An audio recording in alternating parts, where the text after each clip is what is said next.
morning, ladies and gentlemen, and welcome to the first of a series of 5 investor education and protection workshops that NCR is hosting with the kind assistance of the Investor Education and Protection Fund Authority, which has constituted a chair that Dr. K.P. Krishnan now occupies as the IEPF chair at NCAER on this very important topic. We've had the great privilege of the RBI governor launching this workshop series the previous week, and we are now following up with the first of this workshop series, which has to do with investor protection in the securities market. And I'm delighted that we have such a distinguished panel of people who will be speaking to us today, both from government, from quasi-government, from the regulators, and of course those representing the market. I will introduce people as we go, but to begin with, let me just say a few words on why this is so important for us, why it's so important for the investor community, why it's so important for IEPFA as well. As we deepen financial markets, the choices facing investors, and particularly those who are first-time entrants into the market, will broaden very considerably. And that is the whole point of financial deepening that we expect and would hope for in our country. Along with that, we need financial savviness, education, protection, all the things that go with a sophisticated investing public. And it's that sophisticated investing public which then acts as a counter to natural market forces, which obviously seek the highest rate of return. This aids in the work of the regulator. This aids in the well-functioning of markets. This aids in the availability of good resources applied to good projects. And so the whole intermediation function of financial markets is vastly improved when you have an intelligent investor community. And that is the whole point of this IEPFA effort, certainly a key element of what the IEPF chair at NCR is all about. And I'm very glad that Dr. Krishnan has put together this 5 series workshops that we all are looking forward to. Dr. Krishnan himself is not able to join us. He has a prior commitment that was unexpected, and he therefore sends his regrets, deep regrets, that he cannot possibly be with us, but he will surely be with us at the next workshop. And I've been asked to stand in, and to some extent others on this panel have also very kindly offered to help move the discussion forward. With that, let me call upon our first speaker so that we are on time and we can keep to our time, which is we have an elaborate program where we first will do the scene setting and the kind of challenges that we face, and then we will proceed to a deeper discussion of different aspects of securities markets and how protection can be afforded to the investor. My first speaker is Satyajit Dwivedi, who is the CEO of the National Center of Financial Education. This is the new center that has been set up to promote investor education and protection. He has previously served as the Chief General Manager at NABARD and the CEO of Navi Kisan, which is an NBFC specializing in the financing of farmer product organizations. His areas of interest span across financial inclusion and literacy, as well as rural finance and microfinance. He has served as a faculty member of the RBI's College of Agricultural Banking and has a long and illustrious service record in this area. So with great pleasure, I would like to call on Satyajit to set the context for our discussion. About 5 to 7 minutes, I believe, is what we have apportioned for almost all our speakers. We're trying to keep on time. So over to you, Satyajit, and thank you so much for joining us.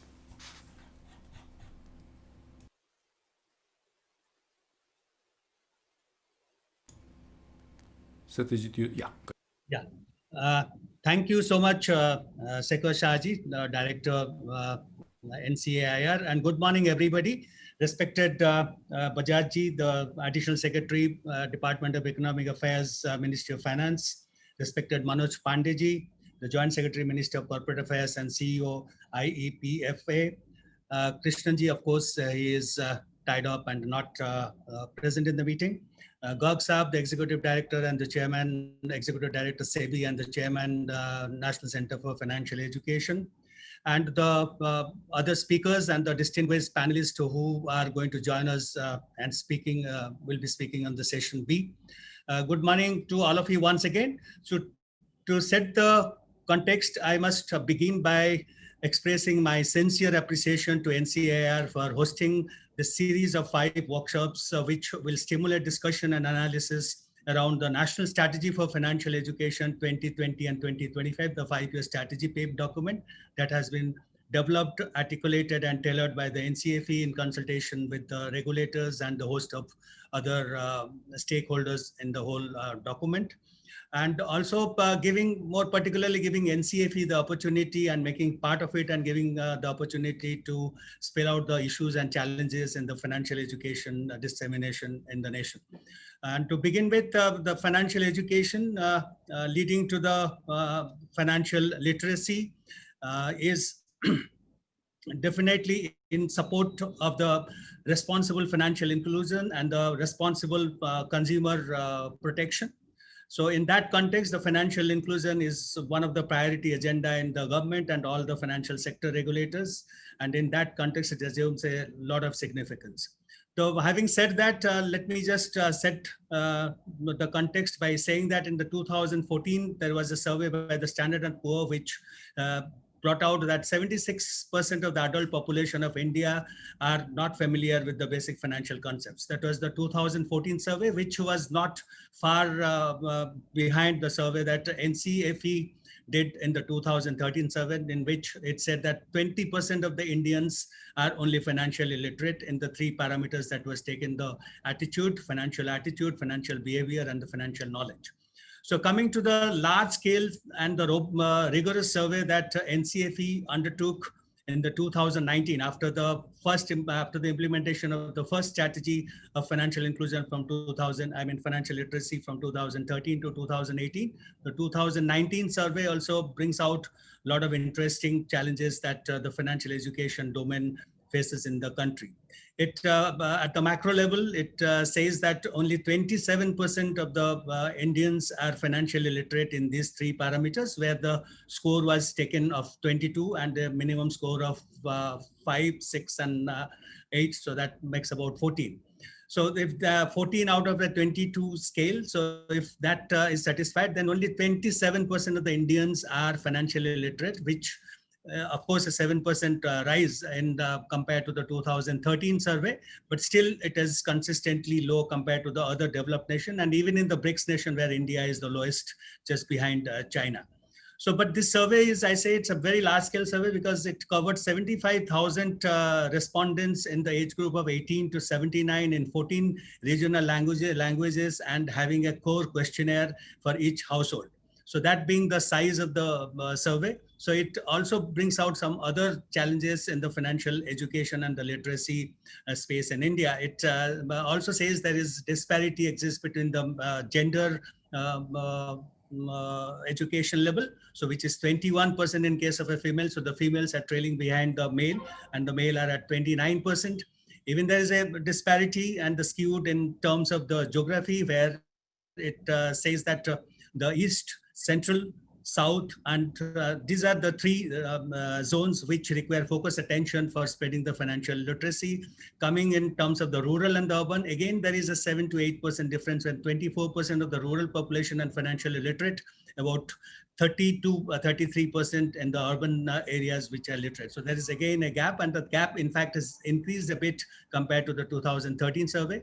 Coming to the occupation level, again, the agricultural laborers are the lowest literate at 13% and the highest at the government salaried people at 45%. And similarly, coming to the education level, it is almost directly proportional to the level of education. Higher the education, higher is the financial literacy level, lowest being at the uneducated and the primary, and highest being the graduate and above. And coming to the income level, again, it is directly proportional to the income level of the population. increasing with the level of the income of the population, which is highest between the 5 lakhs to the 1 crore population, and it is minimum at income level of 10,000, less than 10,000 per annum. So that's another. And coming to the last, the 8 challenges that it brought out is the population wise, 18 to 30 population is the highest literacy at 30%. And as the age goes up and higher is the age, beyond 50, the financial literacy penetration and the level is much lower. So these are some of the challenges which the survey, the large scale survey has identified. And accordingly, in response to this identified national needs and gaps, the national strategy for financial education has been prepared around these challenges. Of course, the statewide challenges are there. The detailed survey report is available in our website. Those of you who are interested in the further information, and the knowledge, behavior, and attitude parameters is the detailed survey indicates all those challenges, micro level challenges that exist.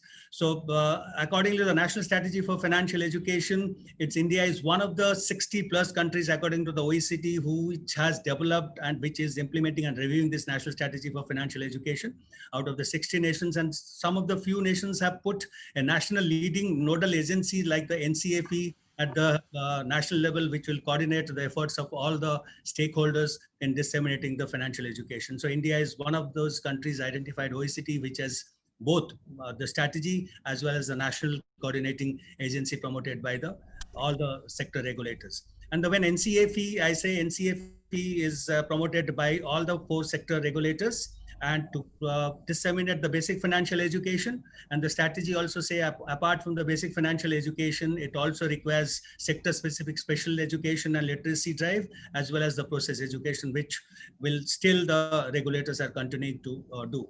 So this being the 3 level of the education that the strategy is aiming at, the strategy also, very interestingly, it has a roadmap for the 5 years with definitely articulated annual action plan. So that means for each year, 21, 22, 23, 24 till 25, the strategy very clearly spells out the action plan with a timeline in which the objectives are to be met and what has to be done by whom, which are the stakeholders have to do what.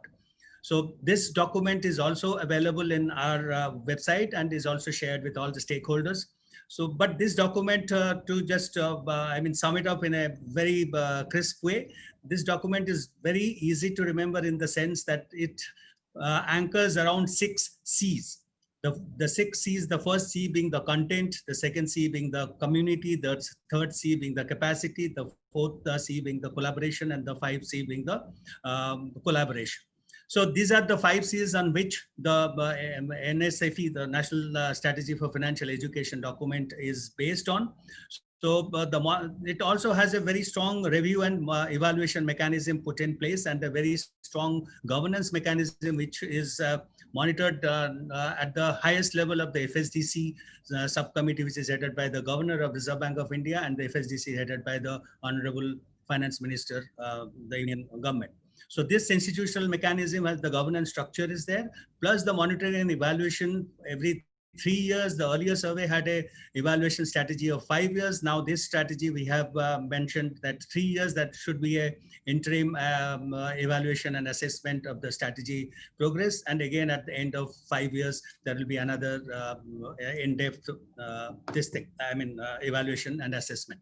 So coming to NCAEP, what we are doing here, to set the context, because it's a document which has to be implemented in a nationally coordinated way. So there are the 4 sector regulators, there are more than 12 central ministries which are involved in the implementation of the document, and all the financial intermediaries, plus the host of private and the non-government entities. So it almost countless stakeholders that it encompasses for collaboration and partnership building, through which the entire strategy has to be implemented.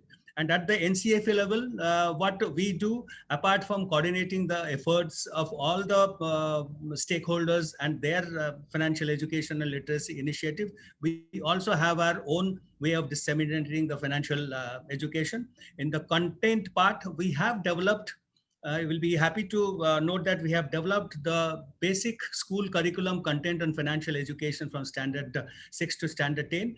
in collaboration with the CBSE, and which, in fact, the CBSE has given it as a separate subject of financial literacy as one of the electives they are offering in their course curriculum. And apart from that, we have also developed a training model for the teachers who are going to teach these children on these workbooks that have been developed by NCFE. And coming to the content outside the school, we have developed content for all target specific groups.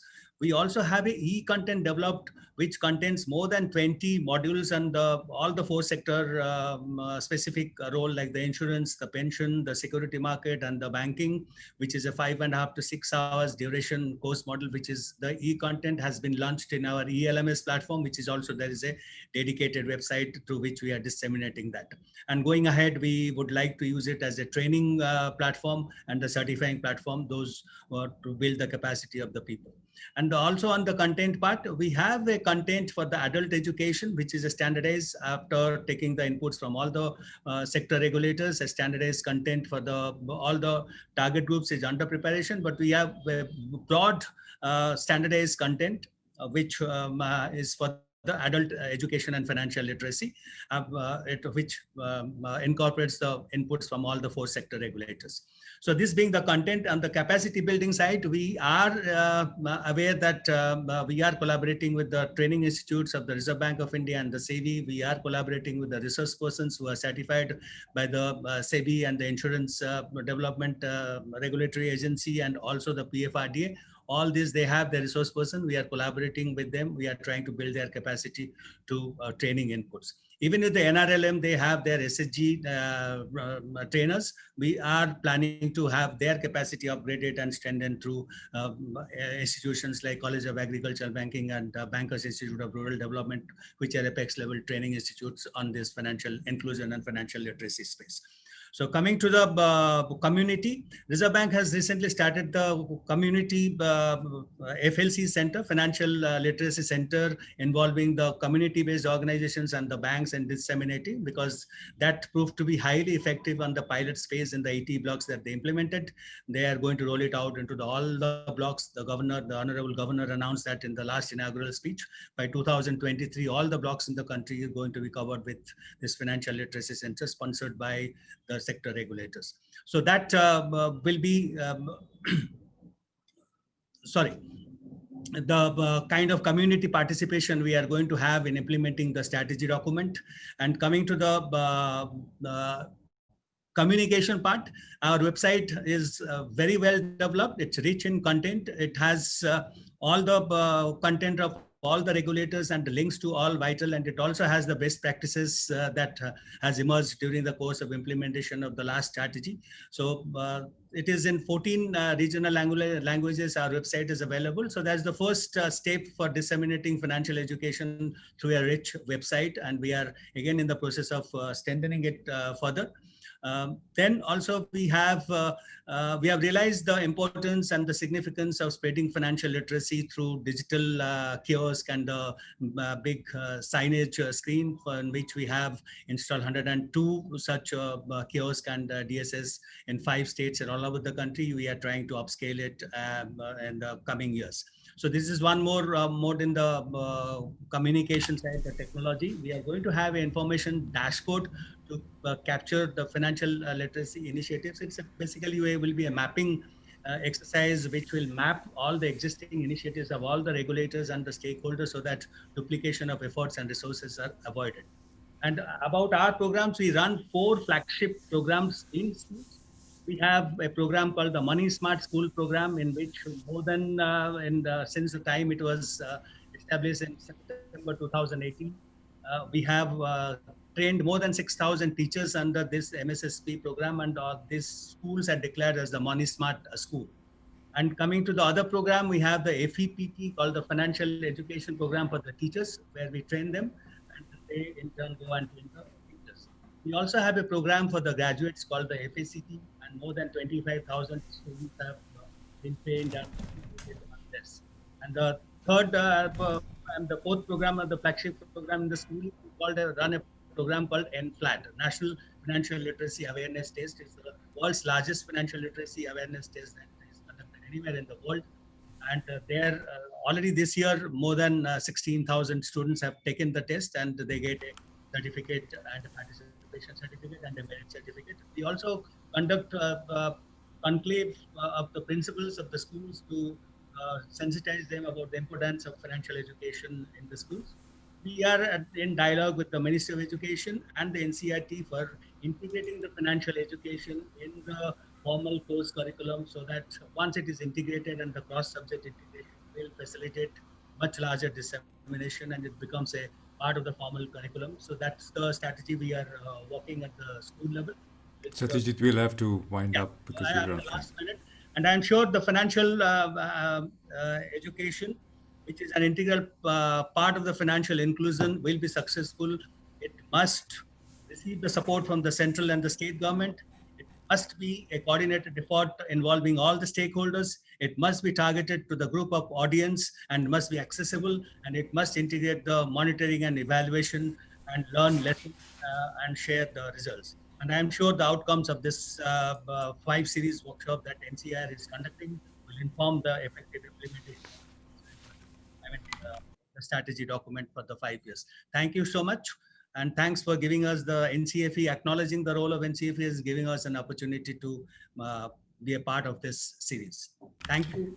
Thank you, Sri Dwivedi. That's really a very comprehensive laying out of the context of what we are discussing with the National Strategy for Financial Education. Let me move straight on to one of our prominent speakers this morning. I want to introduce Anand Mohan Bajaj, who of course does not need any introduction. He's Additional Secretary to the Finance Minister in the EA, where he's also the head of the Financial Markets Division. He brings more than 3 decades of experience in this area and policy matters related to the development and regulation of financial markets and derivatives and foreign investment, and of course the regulation of the International Financial Center in India. Anandji, may I turn over to you, please, for your context setting and the government perspective and the importance of this whole area of work for you and for the finance division.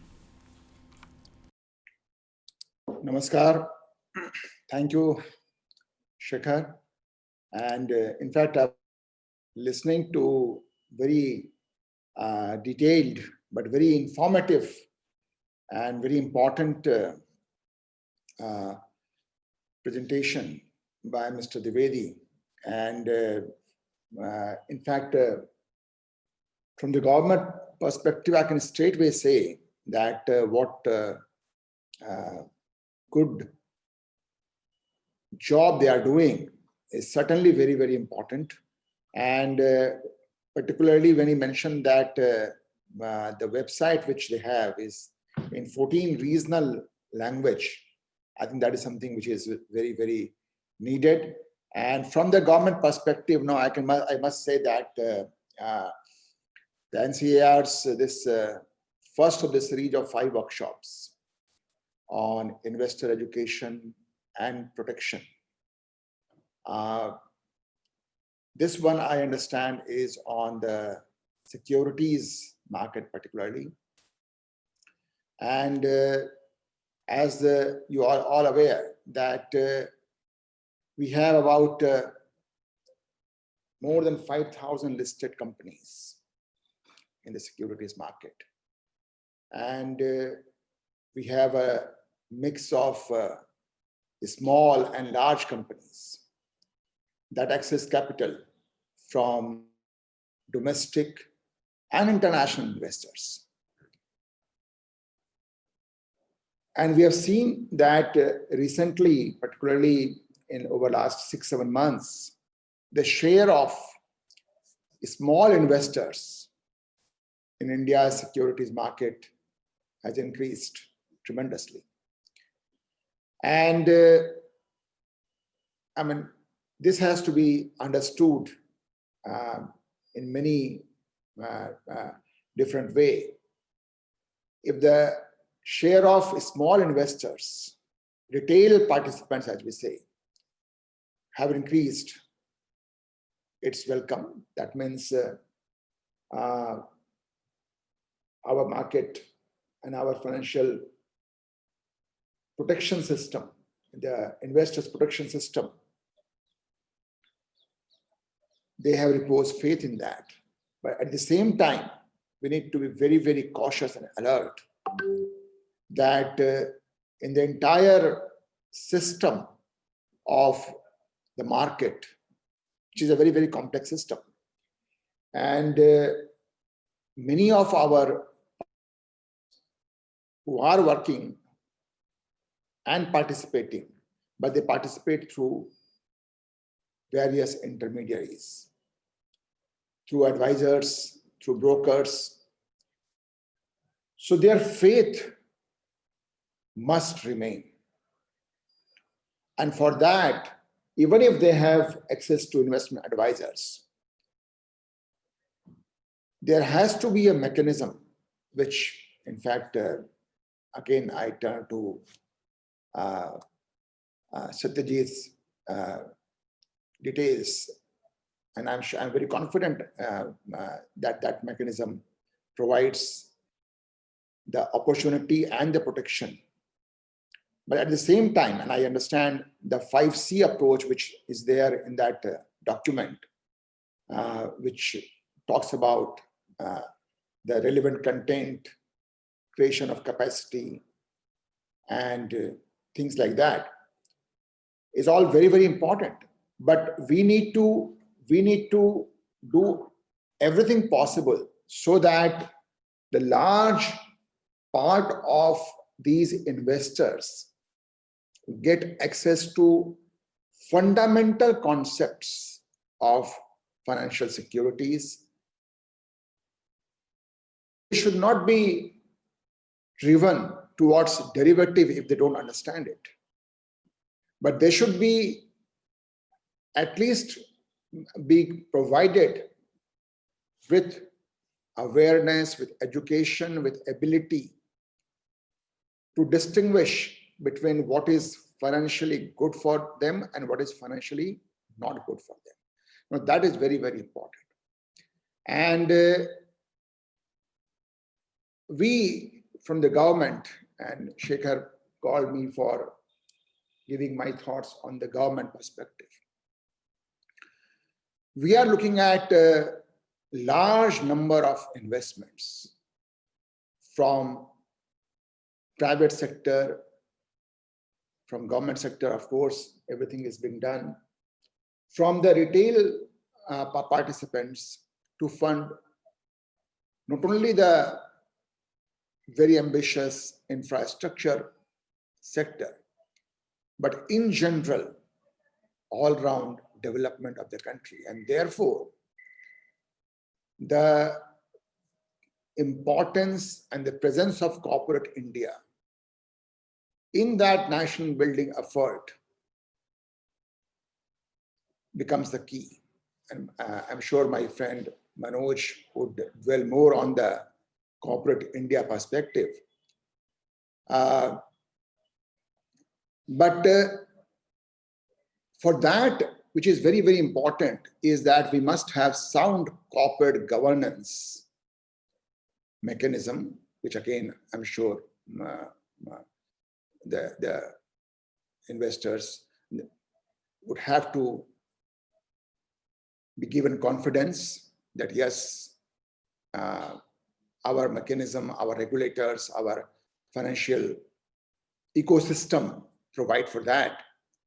And for that, there are various things like enhancing disclosure norms significantly, and to provide for greater transparency, simplicity in their understanding the financial statements, and reduction of various asymmetric information, whether it is in the area of credit rating, whether it is in the area of the corporate.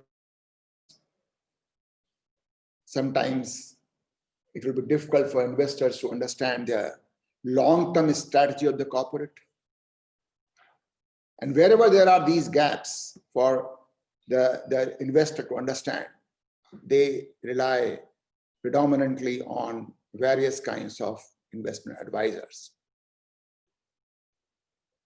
And therefore, we must have regulation in place, which they are there. and various kinds of investor education initiatives. In fact, I think about a month back, SEBI and ISCO had sponsored a 1-week investor awareness program. I think that was done by ISCO all over the world. And I had occasion to interact many of the participants there, and it was very, very well designed. And such kind of initiative, I must say, from the government perspective, would stimulate investment and would also the investments from the unproductive sectors to productive sectors. And that would generate not only jobs, but generate more vibrant domestic capital markets, will increase its depth. We are doing a lot with SEBI and all market regulators, Reserve Bank of India, for development of corporate bond market. Now we have people in a large number investing in the equities market. We need to also tell them. And in the bond market, there are various issues. I don't want to go into details of that, but liquidity being the prominent, and the government and Reserve Bank and SEBI, we are doing a lot of things to bring liquidity in the market as well. But there also we need to inform and educate investors about the benefits of a stable company with a good corporate governance record and company with good growth prospect, a long-term strategy, and how safe would be their bonds for them to invest in. And if the capital markets, Shekhar may kindly prompt me if I have exceeded my time. I think I should then, in that case, stop here, because there's a lot to be mentioned. This is a topic which is very, very close to what we are doing and we want to promote, but I think I should also be listening to other speakers. And I would like to close here itself with this last thought that we have a well-developed and deep capital markets, but that is not enough. There are a lot of things to be done to keep it sound, to keep it absolutely safe for the investors, and their various kinds of further dissemination of information awareness is very important. Thank you. Thank you, Anand, for those very thoughtful comments and laying out the government's perspective, the overall perspective on this issue. The more progress we are able to make in the next few years on investor protection and education, and already, as we know, the securities market is the most developed with the most modern instruments, regulators, laws, amongst all the other branches of the financial market. So I think we are starting on a strong footing, and I'm sure that SEBI and the securities market and the exchanges will lead the way in showing us how investor protection and education can be furthered in order to deepen the markets. But so thank you very much, Anand. I'm now going to call upon our keynote speaker. I have not yet recognized everybody since there are a number of us, but as we proceed, I will do so. So please bear with me. But I'd like to now introduce Shri Manoj Pandey, CEO of the IEPFA and Joint Secretary in MCA, Ministry of Corporate Affairs. He has previously served as the Commissioner of Income Tax and Additional Director General and Advisor at the Competition Commission of India. He's been a part of the Advanced Pricing Agreement team under the Principal Chief Commissioner of Income Tax, and a long history of public service in areas that intersect with investments and investor protection. He's also been a part of many international conferences and has presented and represented the Government of India. So with that, let me request Manoj to please deliver his keynote address. I did not want to introduce others, but I did want to note that G Mahalingam is also with us, of course, and he will be very much giving us an overview at the end after listening to the workshop and the things that this represents for SEBI, and how SEBI can, of course, push the agenda on investor education and protection. But with that, let me turn to Shri Manoj Pandey. Manoj, please.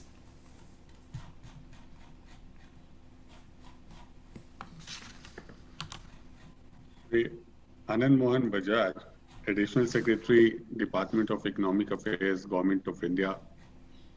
Shri Satyajit Dwivedi, CEO NCAEFE. Dr. Shekhar Shah, Director General NCAER. Other eminent speakers and participants of this webinar.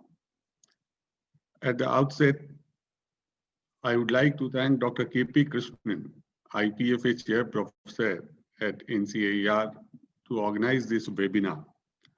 And this is the first of the proposed series of 5 sector-specific webinars on investor education and protection issues.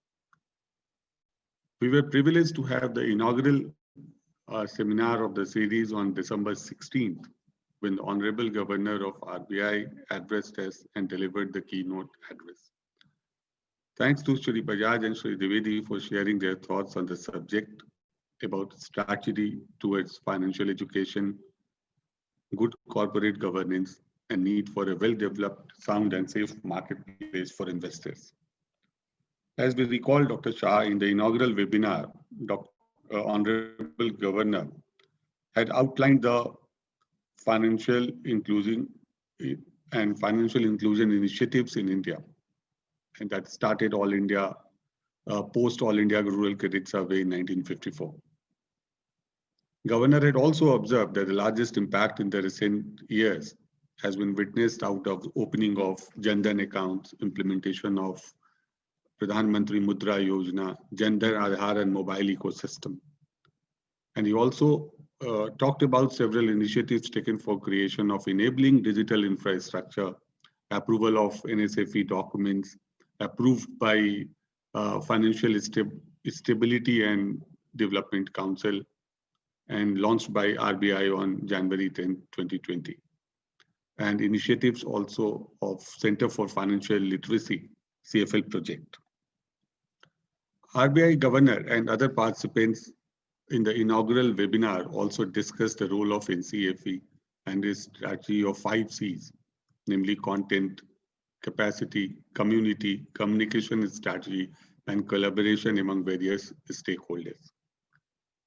So the keynote address of Honorable Governor on 16 December 2020 has set the agenda for all future discussions on the subject now. It was also deliberated, if you recall, Dr. Shah, by other participants in the webinar, including me. And today also, Mr. Dwivedi talked about it, that as per the survey conducted by NCAEFE, only about 27% of Indians can be said to be financially literate. Thus, it is a very onerous task on us to take this number upwards. NCAEFE CEO also informed us today about various steps having been taken by NCAEFE and its commendable job they are doing. However, I feel that a lot still is required to be done, and all regulators and together need to do a lot more, supported by the government. Different ministries like Ministry of Finance and Ministry of Corporate Affairs leading the entire pathway.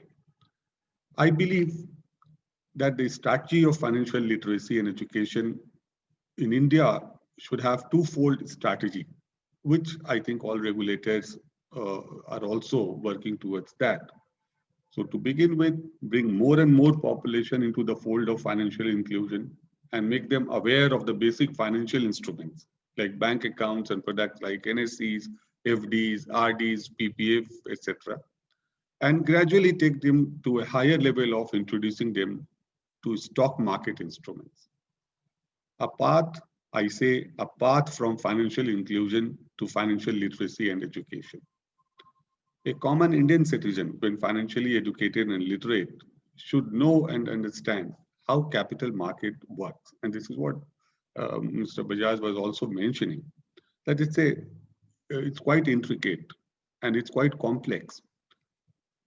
So it's duty of regulators to make common Indian citizens also understand in a simple, make Indian citizens understand in a simple manner how these instruments work. As we understand, SEBI has taken various measures to ensure the investor protection and education from time to time, and that is being implemented under Section 1112 of the SEBI Act. These measures also include various investor awareness and education programs. There is a investor protection fund also, and SEBI is conducting workshops and derivatives, stock exchange trade, and has also launched security market awareness campaign. Let me now inform the panelists and the participants about the role of Investor Education Awareness and Protection Fund Authority towards financial education, literacy, investor education and awareness programs conducted so far.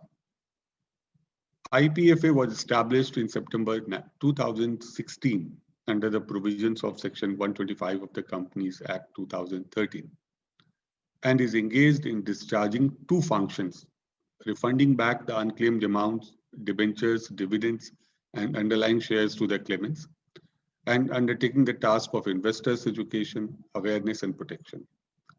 As far as its first mandate is concerned, the authority has refunded amounts, dividends, and shares worth rupees 500 crore to the claimants so far.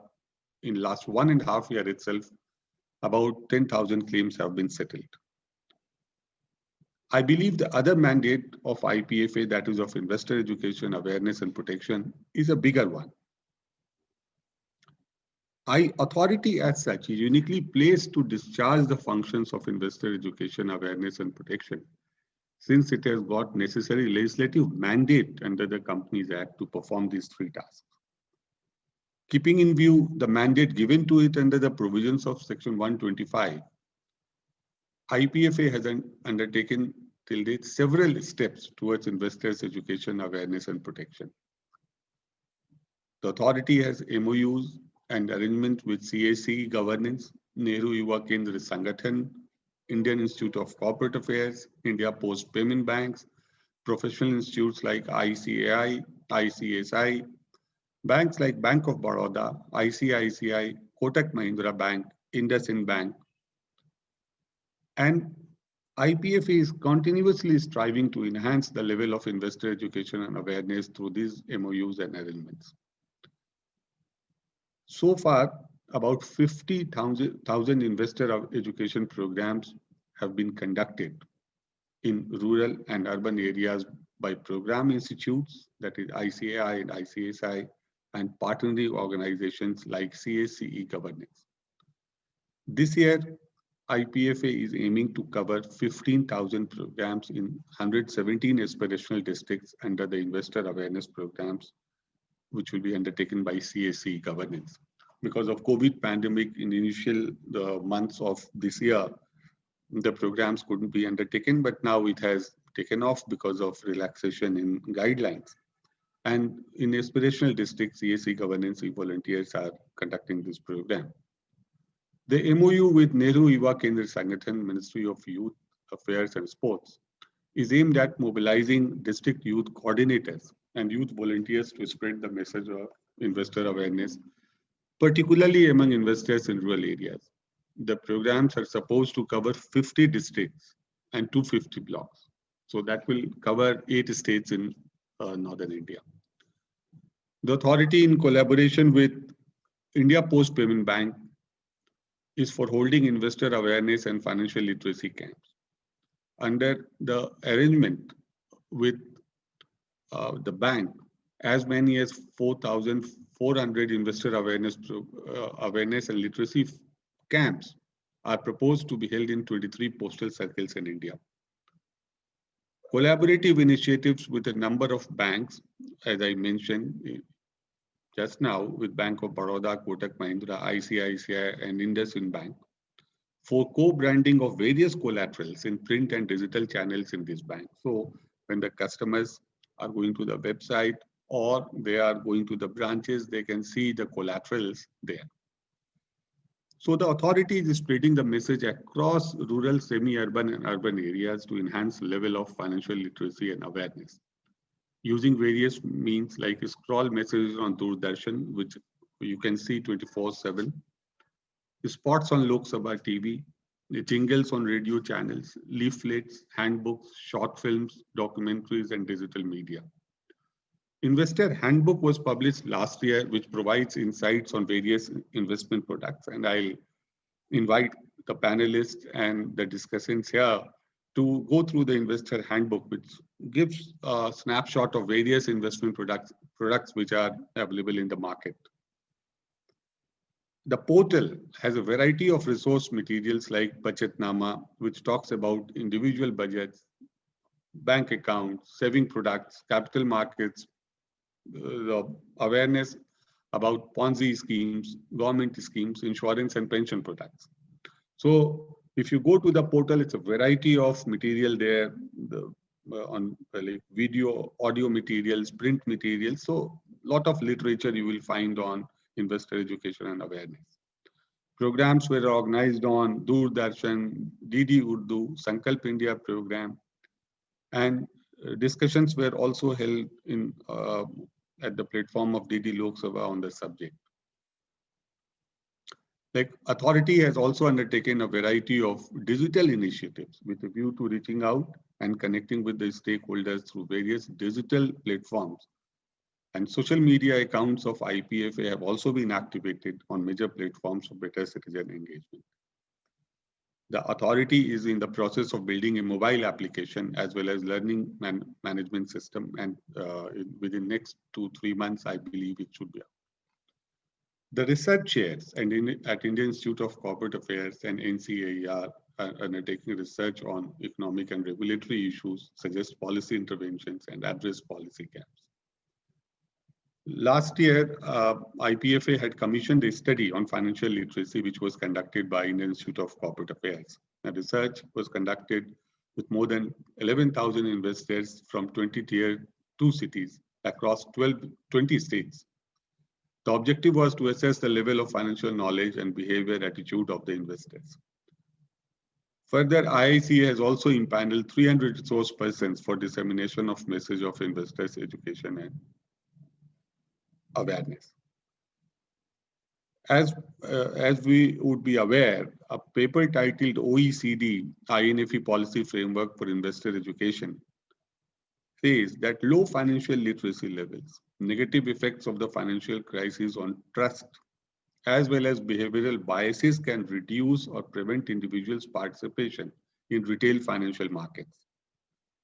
Now, that building confidence is important, and as Mr. Bajaj mentioned, that how to bring more investors into the capital market, give more confidence to them, and that will require also giving knowledge, imparting knowledge to them about the whole system, how it works. OECD paper has stated, and if I can quote some of the sentences, that as a complement to financial consumer protection and investor protection regulation, investor education initiatives can support an informed and beneficial participation of consumers in retail capital markets. Such participation can contribute to supporting individuals' financial well-being while also achieving broader policy objectives. Now, from the government perspective, this can stimulate investment in domestic capital markets and divert investments from unproductive assets, which also Mr. Bajaj talked about, while contributing to a more effective financial market regulation. For emerging economies in particular, these initiatives can encourage participation of local investors in domestic capital markets, increase their depth, and make these less dependent on external factors and more resilient to global financial shocks. We recall Honorable Governor in his inaugural address on December 16 has given a direction to all of us with his words. In a large country like ours, with an inspiring population, financial education cannot remain just the responsibility of financial sector regulators. Going forward, increasingly, educational institutions, industry bodies, and other stakeholders like think tank, research institutions should come forward to shoulder the responsibility of increasing financial literacy through appropriate awareness campaigns. He also mentioned that every such person and institutions must be associated with the mission of nation building through a creation of a financially aware and empowered India.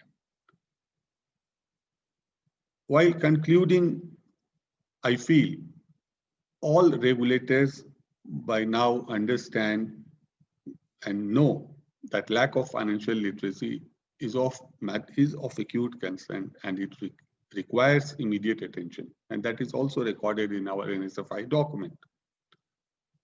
Now it is time that regulators must collaborate, since it will help avoid duplication of resources and efforts through joint implementation and action. As I had also mentioned during my intervention in the inaugural seminar, in a mission mode on the lines of earlier national literacy mission programs, now rural semi-urban areas must be targeted to make vast majority of Indian population financially literate.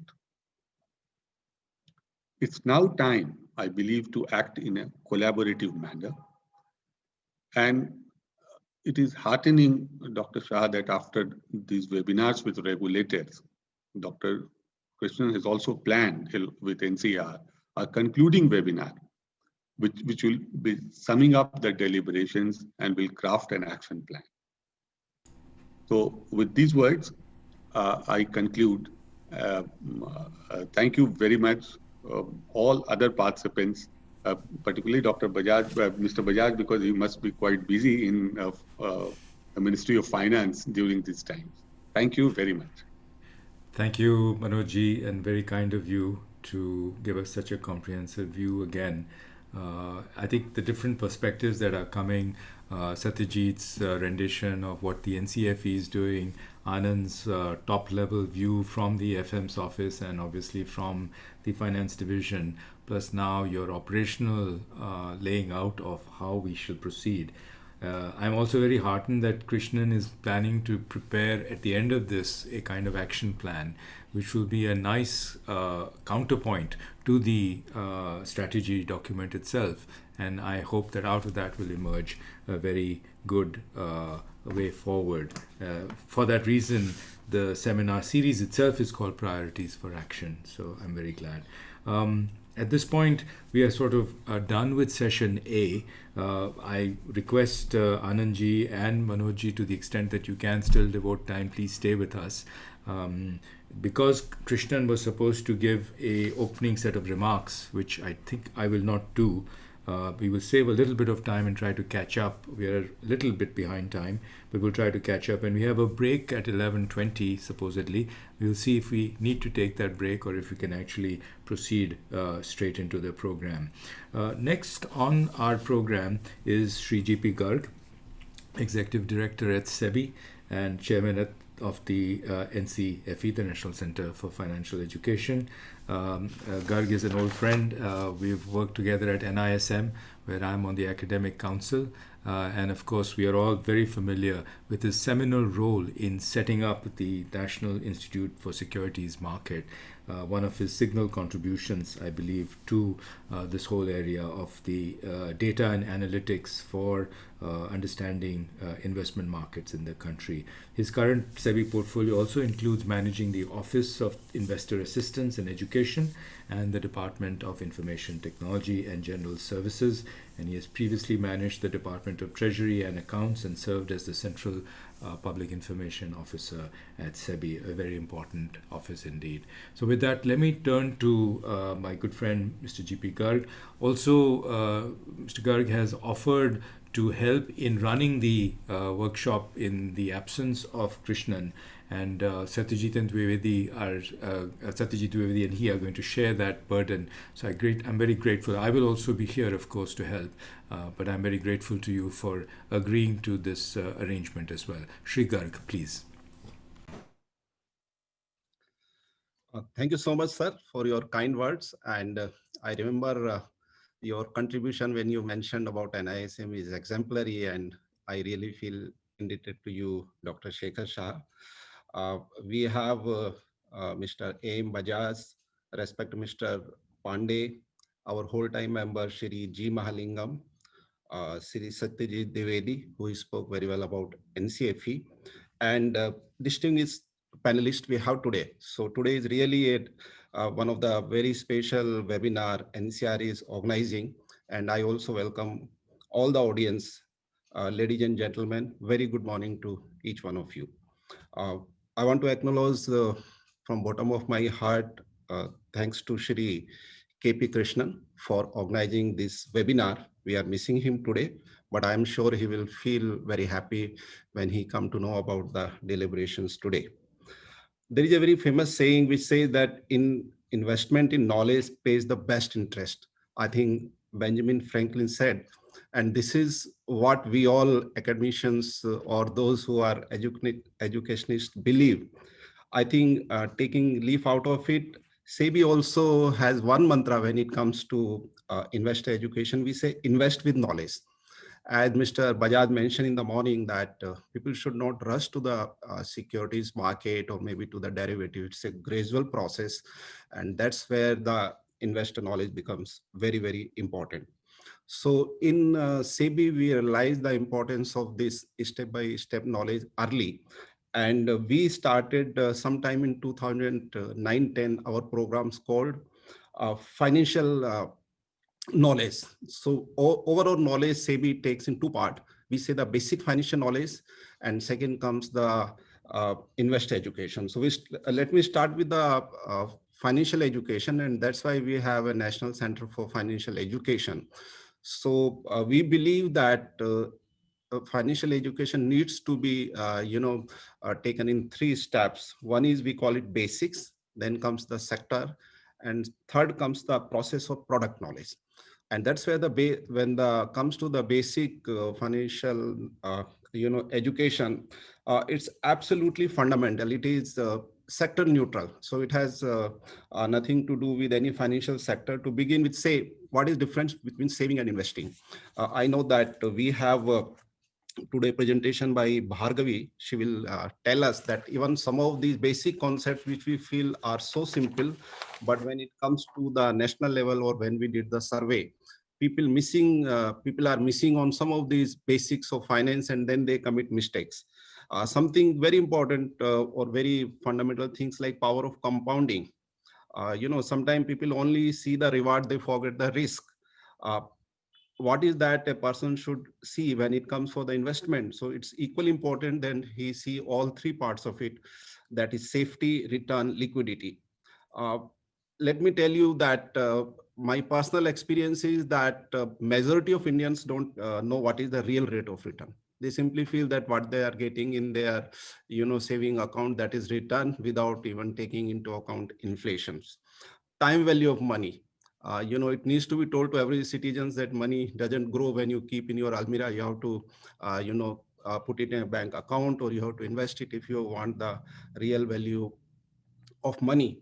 And concept like diversification. So I'll say that these are something very, very basics. Probably we need to make efforts that every Indian or every person knows about it. And from there, their real education on other sector starts. So in 2019, 9-10, we started basic financial education programs through resource persons. And I'm very happy to say that we are able to interact more than 6 million people by way of these programs, where we actually imparted basic financial education to them. Second part of our education efforts are investor educations, where we actually take the general population about what are the fundamentals of investments. So these two programs have played very critical role. Of course, we have Mr. Ashish Johan today, or Mr. this Venkatraman and others who will tell us, but I'm very happy to say that because of our consistent efforts, today we have more than 9.33 crore investor portfolios. And as Mr. Bajaj mentioned in the morning earlier session, we had only 1.84 crore Demat accounts. Today we have more than 4.85 crore Demat accounts. So the population is increasing very fast when it comes to the investors, and it's our duty that they, carry our mantra of invest with knowledge. They should not be, careless about their investing. But while we celebrate that we are doing well, I'm also, let me share with you again, it's part of our survey that only 3% of Indians are investing in the securities market. So while it is disappointing, it also tells us how much potential we have. And that potential can be harvested if we have the massive investor education programs. And that's where our role becomes very, very important. While we are doing large number of investor education program, there is also a very important saying that education is progressive discovery of our own ignorance.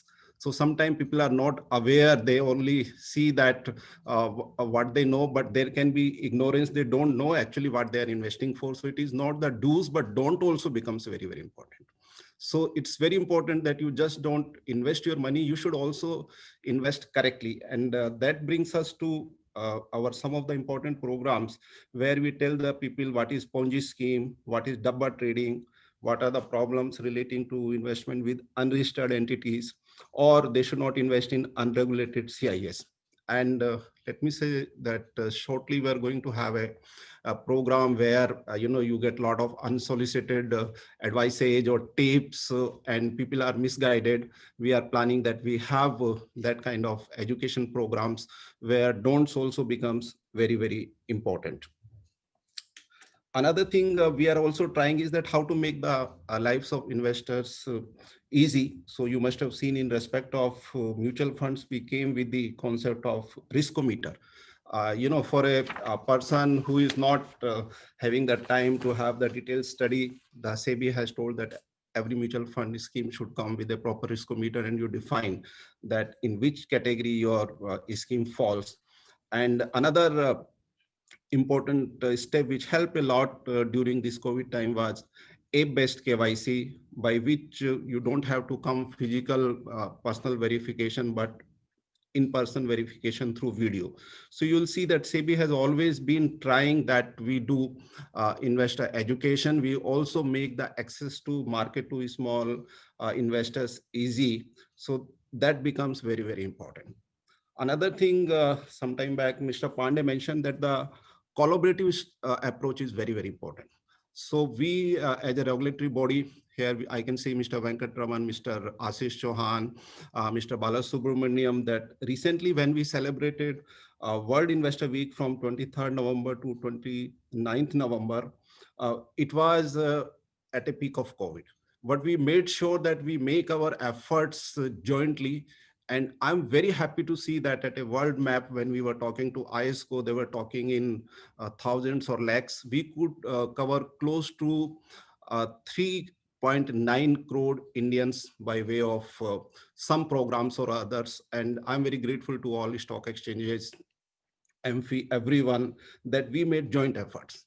And COVID had thrown a different kind of challenges. So we went for webinars, we arranged online quiz, we went for radio jingles, newspaper advertisement. Then we also went for two kind of booklets. One was on investor education and second is on the financial education.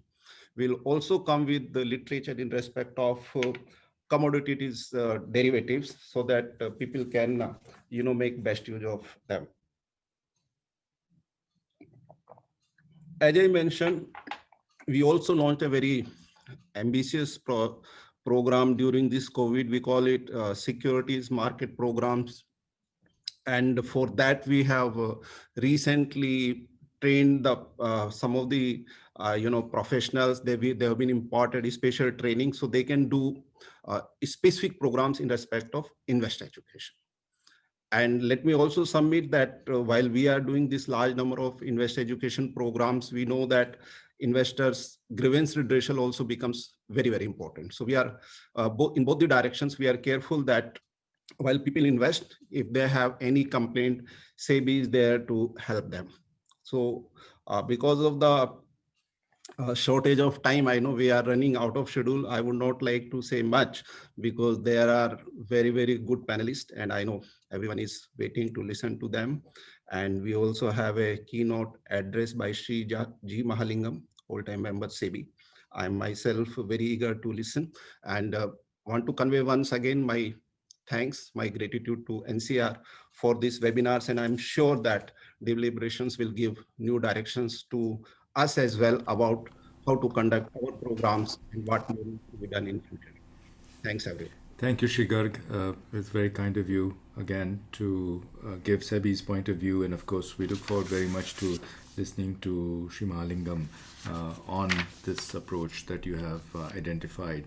I must say that with the modernization of our securities market functioning, we are blessed with possibly one of the most modern set of laws and modern set of regulatory frameworks for doing this. It gives us a great foundation, as I said earlier, for pushing this, and I'm sure that the securities market will have to lead the way with the other regulators in terms of this area of work.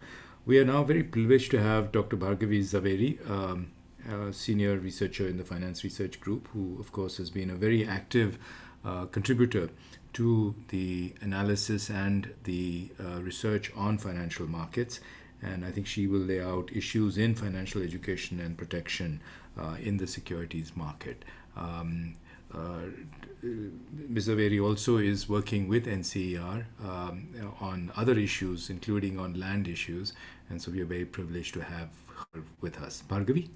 Is my presentation visible to everybody? Not yet, but yeah, now it is. Thank you. Perfect. Okay, great. All right.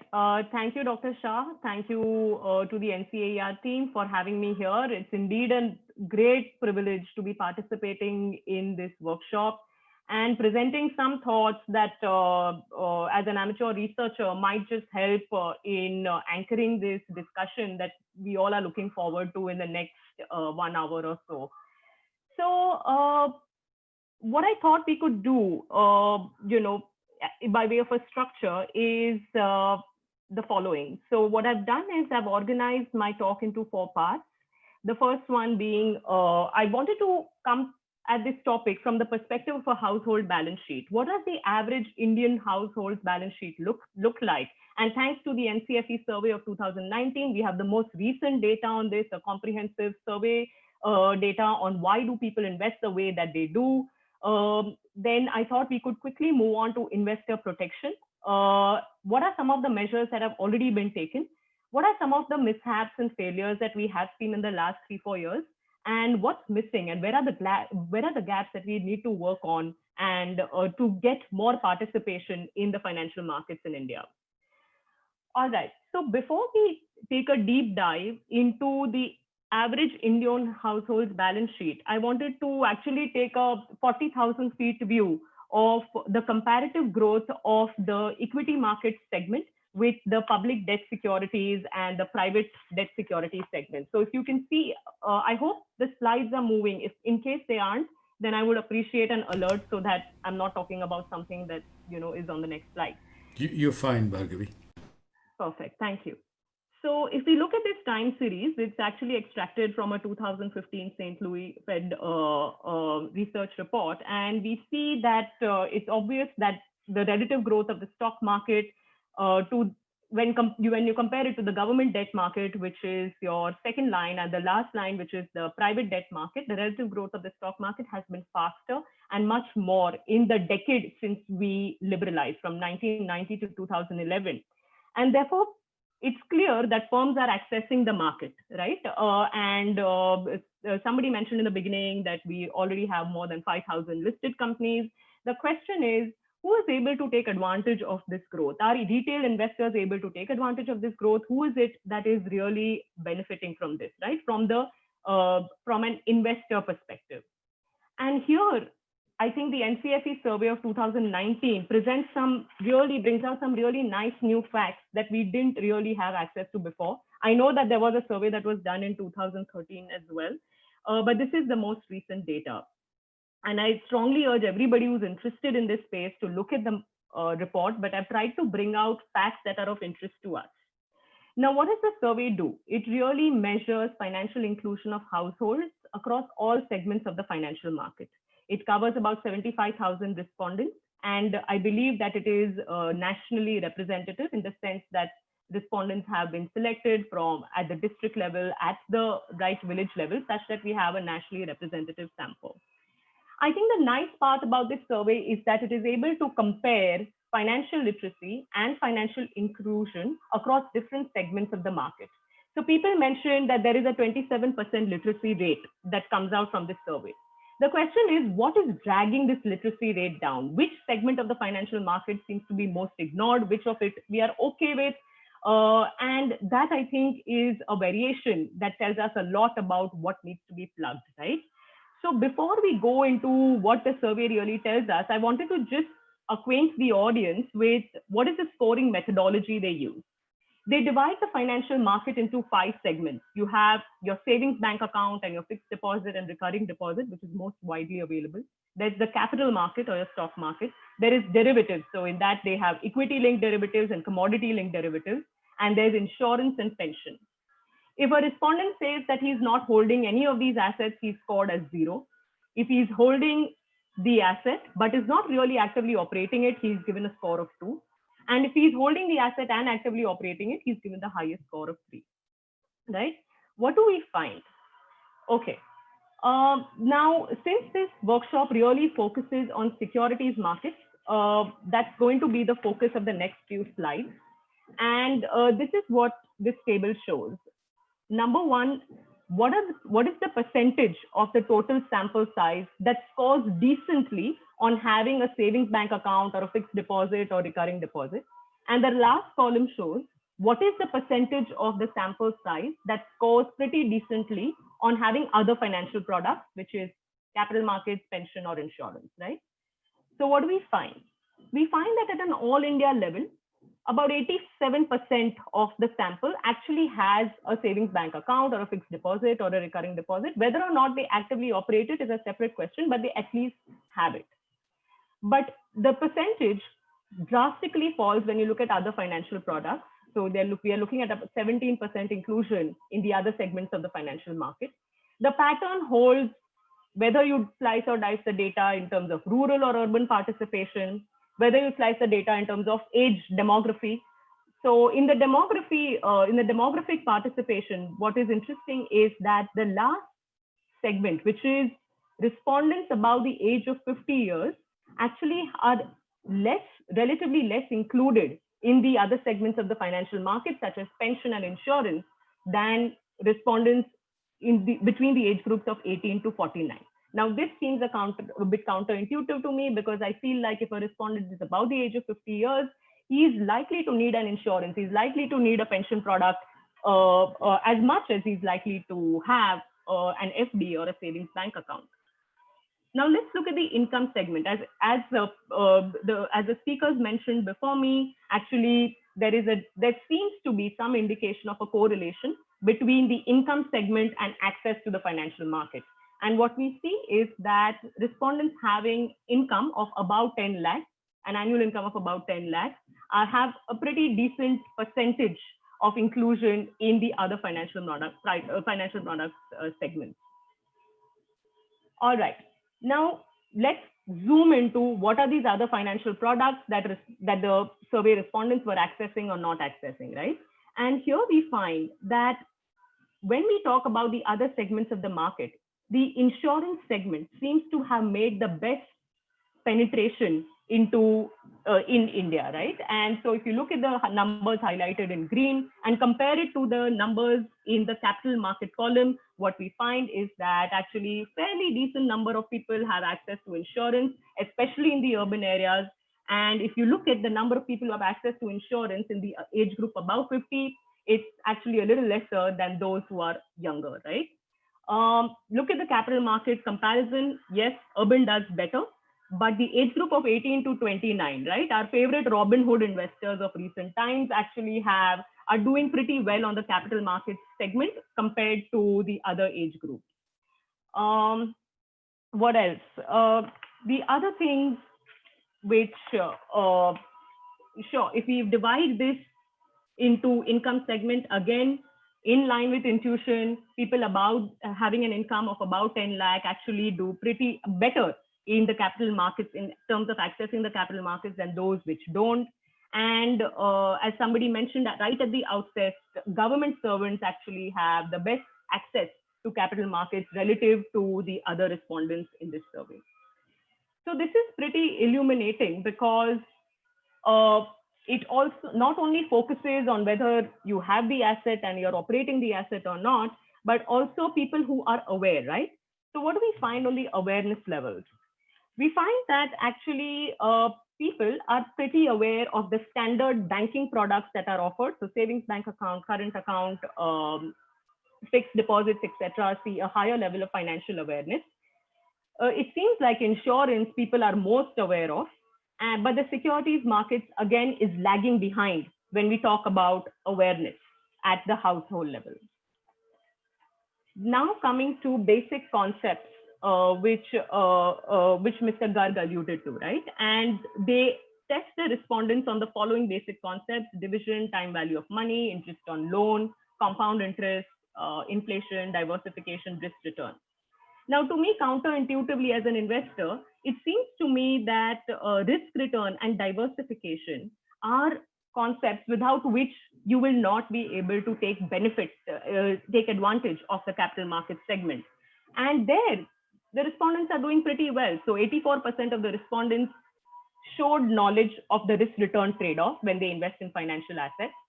And 61% of the respondents actually showed that they demonstrated that they had knowledge on diversification.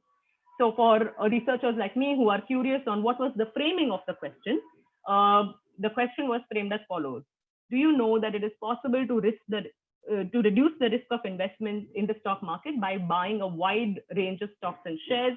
And 61% of the respondents seem to suggest that they did.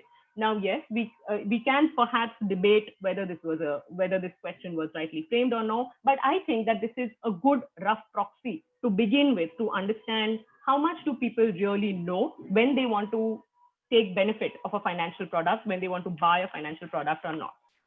So the story that seems to be emerging, at least to me, from these survey results is as follows: that people seem to have basic conceptual knowledge that is required when investing in a financial product, when buying a financial product. However, banking and insurance segments seem to have made the most progress when it comes to inclusion of the retail household. Securities markets is lagging behind. So what is the problem, right? And the survey also throws light on that. And what people say when the survey questions the respondents that why do you not invest in the securities market segment, we find two things. Number one, yes, not enough money. If we leave that aside a bit, because that I'm not sure if it's in our control. But the second and the third factors. First is people believe that they don't have knowledge of the stock market. Number two, people believe that they will actually lose money if they invested in the stock market, or they don't really trust the stock market. So the first one can perhaps focus on financial awareness, because when we talk about general knowledge, as the previous slide already showed, basic general knowledge of basic concepts like risk return, diversification seems to have made progress. But what perhaps therefore is lacking is product related knowledge, or how would a product suitability knowledge that might be the gap in a person's knowledge loop of the financial market. But it seems like a pretty high percentage, the third highest bucket, is about something else. It's not financial literacy, it's not financial awareness, it's about having trust. And that brings us to the question of how can we make our markets feel safer and actually be safer for the retail household, right? And that brings us to the question of investor protection. And what can we do in investor protection that will actually be compatible with the investor awareness initiatives that are being adopted on such a large scale pan-India, right? And the earliest reports that I wanted to sort of lay out, because it has a beautiful quote, It's a report of the High-Level Coordination Committee on Financial Markets. Again, a report that was put together by the 4 regulators. The committee was set up in 2009. It was led by Dr. Dhirendra Swaroop, who was at that time the chairperson of PFRDA. It had members from SEBI, IRDA, RBI, and Dr. KP Krishnan was himself a member of this committee. And it has an interesting quote here, which is that the next 200 million Indian consumers of financial products are waiting to join the traffic. They are at the gate, wanting to see some signs of traffic signals to feel safe enough to navigate the roads. So it seems to me that, yes, financial awareness, financial literacy is important. We need to target it to things that people don't really know about. But at the same time, the highest level of financial literacy will not help in bringing optimal participation in the market unless people actually feel that they are safe, that their investments and savings are safe when they buy a financial product. So since this is focused on the securities markets, I thought that we could do a quick overview of what has been done so far since SEBI was set up in the early 90s. And of course, there have been a lot of reforms, but if we were to categorize these reforms into 2 big buckets, then if we take the decade of 1990s to early 2000, the focus of all measures was setting up the basic financial market infrastructure and their governance, right?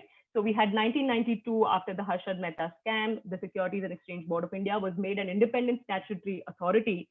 We actually moved away from this notion of the capital controllers issue, where every firm that was accessing the market actually needed government approval. We moved to a disclosure-based system. We also undertook governance reforms of securities markets infrastructures, the exchanges and the depositories. So the exchanges opted for or rather were mandated to separate governance from ownership. That is called your demutualization and corporatization scheme. They were incorporated as limited companies. The UTI monopoly on asset management was broken, and private enterprise actually entered into the fund management space. So, and you see a direct increase, right? So in 2003, asset under management in India were in the range of about 1,218 billion. And at the end of this is in 19, and if you look at 1993, when the UTI monopoly started being broken, the asset under management was about 470 billion. So we see a sharp increase in the asset under management once private enterprise entered. And of course, in this decade and a half, we also set up a regulatory framework for the mutual fund industry and brokers. Post 2005, a lot of focus of the reform has been on reducing distribution and access costs. So for example, SEBI created a new cadre of distributors, which included postal agents, retired teachers, retired government servants who were certified by NISM to distribute basic mutual fund products to the retail household in rural and semi-urban India, right? Remuneration structures were put in place, the total expense ratio, such as capping of total expense ratios, doing away with exit load, the trail commission model for mutual funds. And there was a lot of focus, there has been a lot of focus in the recent times on intermediary regulation and simplifying disclosures and product labeling. So somebody mentioned the riskometer concept, which shows where on the risk spectrum is a given product. Similarly, the streamlining of mutual fund schemes, and so that consumers are able to understand exactly what is the level of risk involved when they invest to a particular mutual fund scheme. And of course, the SEBI Scores platform, which allows SEBI to monitor consumer grievance redressal by financial service providers, including listed issuers, right? So what's missing? What is it that we can still work on to make our markets feel safer? And there I thought it would be nice to just do a quick recap of what are the things that have gone wrong for the retail household in the last 5 to 6 years. So beginning with 2015, I don't know how many of you all were following the Amtech Auto bond default story. Yes, Amtech Auto was in financial distress and defaulted on its bonds, but we saw huge complaints coming in the form of preferential payouts to high net worth individuals, where Amtech Auto chose to pay some individuals versus others in a preferential manner. In 2018, we had the incident where Allied Financial Services, a broker, actually misappropriated clients' monies by offering it client monies as margin in the clearing corporation. 2019, we saw the DHFL default, where even now there is no clarity on how DHFL will be resolved and what is the order of distribution in which fixed deposit holders and bond holders will ultimately stand when DHFL assets are distributed to the claimant. 2019, again, we had a big default when Carvey Securities was found to have misappropriated client securities, was found to have pledged client securities to banks and actually undertaken proprietary trades using that money. And the most recent one was a Bombay-based Anugrah Securities default, where of course there was fraudulent misrepresentation to clients in terms of whether the securities that they actually traded in were standing in their demat account or not, right? The one that we are grappling with as we speak right now is your Franklin Templeton default, where there is no clarity on investor rights in resolution when 6 schemes, or mostly debt-related schemes of Franklin Templeton were wounded up, and the matter is doing the rounds of the Supreme Court now. So what is it that we can do to make sure that financial literacy is adequately complemented with consumer protection and people feel safe enough?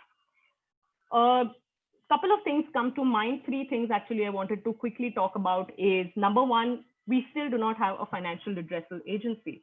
What is a financial redressal agency? To put it rather simplistically, it's a consumer disputes forum that focuses on on mis-selling and on complaints of consumers in the financial sector. This was recommended in 2013. We saw some movement in it when the late finance minister announced in 2015-16 that the government was going to actually set up a statutory redressal agency for redressal of consumer grievances in the financial system. I know that SEBI, unlike the other regulators, actually has a scores platform where the regulator can monitor in real time virtually of how financial service providers are redressing consumer grievances. But there are some constraints in terms of whether scores can actually award damages to an aggrieved consumer, to a defaulted consumer, and it seems that a redressal forum can address that better than a monitoring forum. There is also the idea of class action suits, and here I would, for people who are interested in this, I would point them to the paper by Professor Cox and Thomas of Vanderbilt University, where they find that actually a class action settlement where consumers come together and sue a defaulted financial service provider have yielded pretty good returns for consumers. They have recoveries for consumers, and the process by which consumers can actually file claims and recover the money has been simplified. Of course, we have the disgorgement mechanism under the SEBI Act, but here the class action litigation is taken over by the consumers as a class action itself. There is also the nice feedback loop that class action often generates, right? Which is that if consumers are consistently suing in a certain segment of the financial market, for the regulator, it's a feedback loop that something is going wrong in that financial segment. And I guess the biggest bottleneck here is that our laws give exclusive jurisdiction to our regulators to take cognizance of violation of laws in the financial sector. And perhaps that is an impediment when it comes to consumers coming together and suing a financial service provider. Of course, court enforcement and the bottlenecks in courts are perhaps another impediment as well, and probably we could discuss some of that later. And the last one is the resolution of financial service providers, for which we still don't have a full-fledged framework. So the IBC, the Insolvency and Bankruptcy Code, it set out a comprehensive law which provided time-bound resolution of firms and individuals who are facing stress. Of course, right now it is suspended. But the IBC does not apply to financial service providers. It was made selectively applicable to certain kinds of financial services providers when the DHFL default happened in about 2018-19. However, there is no clarity on what is the redress that a person like me has when my broker undergoes financial distress, and where do I stand in the order of distribution when the broker is finally wound up and his assets are liquidated. So these are some of the things that I think are the big missing pieces in consumer protection. that will actually aid and complement the large-scale financial literacy efforts that the regulators are investing in such a scale. Thank you. Thank you, Bhargavi, for that really very comprehensive research-based laying out of some key issues that we should be deliberating on in the rest of the workshop today. We are running a little bit behind schedule, but we'll try and catch up a little later as we go. What is important is that there is a lot that we know already about the gaps in our framework, and I hope that the kind of work that Dr. Krishnan is proposing at the end of these workshops will actually reflect on this. And so, Bhargavi, we will turn to you for participation in that exercise if we can get time from you. I know that this is very close to your own heart in terms of your research interests, so we'll look to you for guidance and advice in this regard. It's now my privilege also to request Ashish Johan, Managing Director of the Bombay Stock Exchange, to join us and give us his perspective from the way in which we have been thinking about investor education and protection.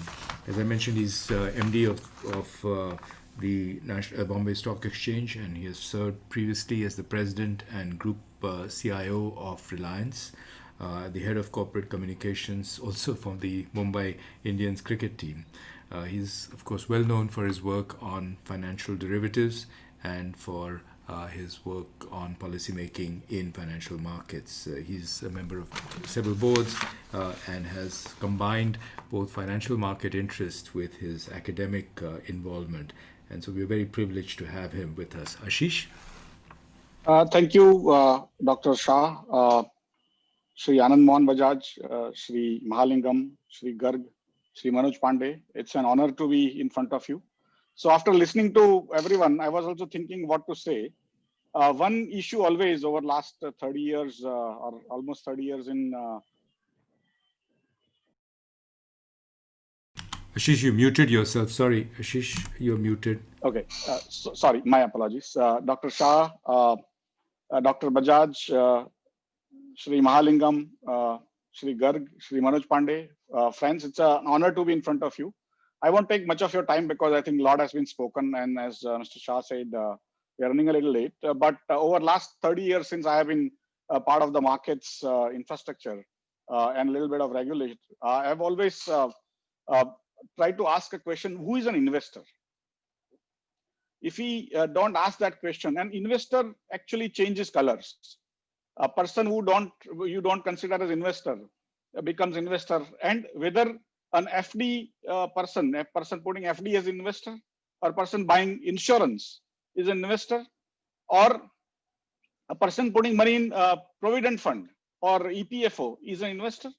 Of course, is a person investing in stocks is an investor or a mutual fund, or even derivatives, because many times a person who is trading in derivatives or even commodities for that matter, we have even Vijay from NCAER. So is the person who is trading in derivatives and commodities an investor?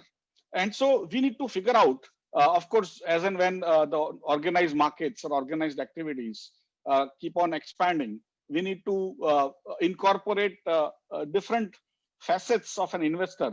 It's like a 5 blind men describing elephant, and that is where we tend to miss out many points, and we also tend to keep a lot of gaps in our understanding. I'm glad Bhargavi actually mentioned about the survey and how it is working out, how people are aware, people are not aware, but effectively the contours of who is an investor. And second question which comes to mind is, how much do you want to educate? How much you want to protect? Investor as an entity or an instrument as an entity? An investor who is very big in one area could be very small in another area. Investor who is highly literate in one area could be highly illiterate in another area. So how is it that do every investor require the same amount of protection? That is one question which always comes to my mind. That and basically what levels of protection we need to give to the investors, in what instruments, what way of sort of literacy we need to provide them. The other things which comes to mind about the investors and protection is actually, do we want investors for the system, or system wants basically investors for themselves? I mean, do we want investors to make money, or the system wants investors to come in, putting money so that system can run? So sometimes each party is coming with their own selfish interest, and ultimately it gets all mixed up in some ways. So we need to also worry about what we are trying to actually achieve here, and it will have to evolve over a period. It cannot be a static thing like we decided in 91 something, when most of the instruments today available, they're not even available those days. And so we need to worry about who is an investor, how much protection, for which instruments, for which level, for which amounts, and so on and so forth need to be given. For me, when I work in stock markets, whether in NSE or BSE, in a way, three things come to my mind. One is transaction processing. That how do we ensure that transaction processing is correct in time? When you give order, your order is basically placed properly, it is taken properly, you get the right price available at that point in time, and the best price available, and then the transaction processing get over. That is, the risk management happens. You put in your money, you get your security if you have bought. If you have sold security, you give your security, you get the money, and in a time-bound manner, which is predictable, which is announced, which is easy to do. There are many, many things that happen in between. And that is what we need to make people aware of, people protected from. And that is basically what I call misinformation. You give the information when you give the order and it is not taken, or you are not given the order and people end up trading for you. There are so many cases we are getting where the brokers have traded without the customer telling any order at all. And when customer disputes, again, they are in. So we need to inform and educate investors on what it means, what are their rights, what exchanges have done, what SEBI does for them. And that kind of things are important in addition to the basics of, I was delighted to see the list which we need to educate investors for, but those are concepts. The nitty-gritties also is where people get bogged down, or they don't know what to do. And so we need to worry on that. Similarly, the malpractices of different types on misappropriation happens during the process.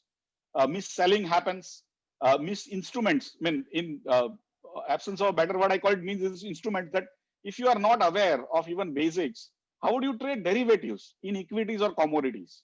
But everyone is allowing them to trade and everyone is happy trading equity derivatives at the lowest level. Why would we want to do that? And then we talk about investor protection. For me, it's a what I call a contradiction in terms.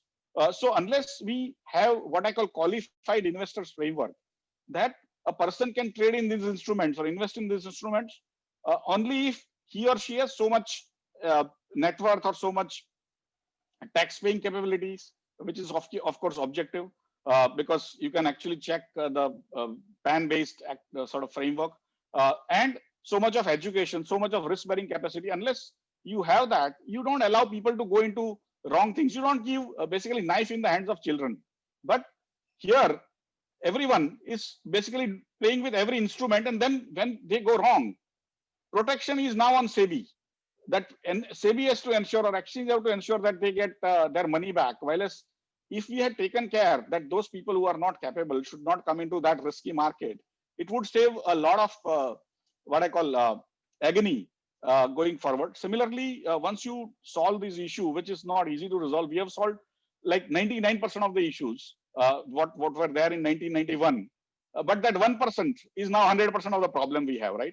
And so we need to solve them also, although they are much lower than what we had. But even in corporate side, that is, once you take care of the transaction processing, you now get into the corporate governance side. Once people invest money in bonds or securities, equities, or even mutual funds, you need to worry about basically the corporate governance of funds or corporate governance of the stock companies themselves. And there also, there are several issues. I think Bhargavi mentioned about DHFL, ILFS, and many equity related companies. Other thing which I have seen is the small stocks is what we all like hating. We keep on saying that we love small guys in India. but we hate small guys. If an SMS comes, or 5 SMS or 25 SMS come for recommending a small company, that company actually goes into a surveillance action. That is, companies start getting margined highly. But larger companies, when we talk about them in television, on everything else, in newspapers, they keep on recommending, buy, sell, completely unknown people with no responsibility. That is considered kosher, but small companies, we want to put sort of them into trouble all the time. And so we need to figure out whether we need small companies or not, whether we need basically, and if we need, then how do we treat them little fairly compared to the larger ones? Because there are larger companies which have gone down from 1 lakh crore to 1,000 crore of market cap in probably few weeks. There are derivatives which move from 1 to 10 and 10 to 1, 1,000% in one day. But if a company moves from 1 to 5 in 1 year, 365 days, we still think that is a risk. While as the derivatives, which moves 1 to 10, 10 to 1 in one day, is not a risk. And so those are the issues.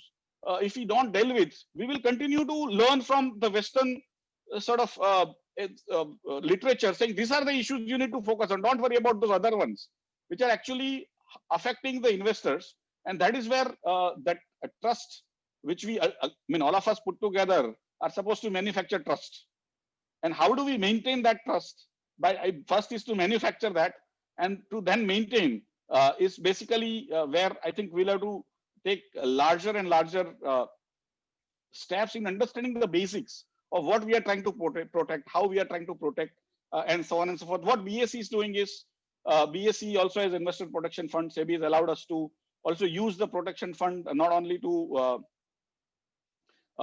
give compensation to the customers of brokers, but also for investor awareness. So last year we would have done 8,000. Last financial year we had done around 8,000 seminars. Or this year we would be doing probably 6,000 because of COVID. But literally millions of people we touch through webinars, seminars, also through television, through leaflets, and so on and so forth. And I like Mr. Pandey's approach. In fact, Mr. Garg from SEBI has been spearheading a standardized communication framework, that we create a single booklet which all of us can print. Why would we want to have double, triple? Of course, if you want to add little more, we add one more small booklet, but the larger portion of the booklet is the same across all the agencies, whether it is MFI, mutual funds, exchanges, clearing houses, commodities exchanges, or even banks.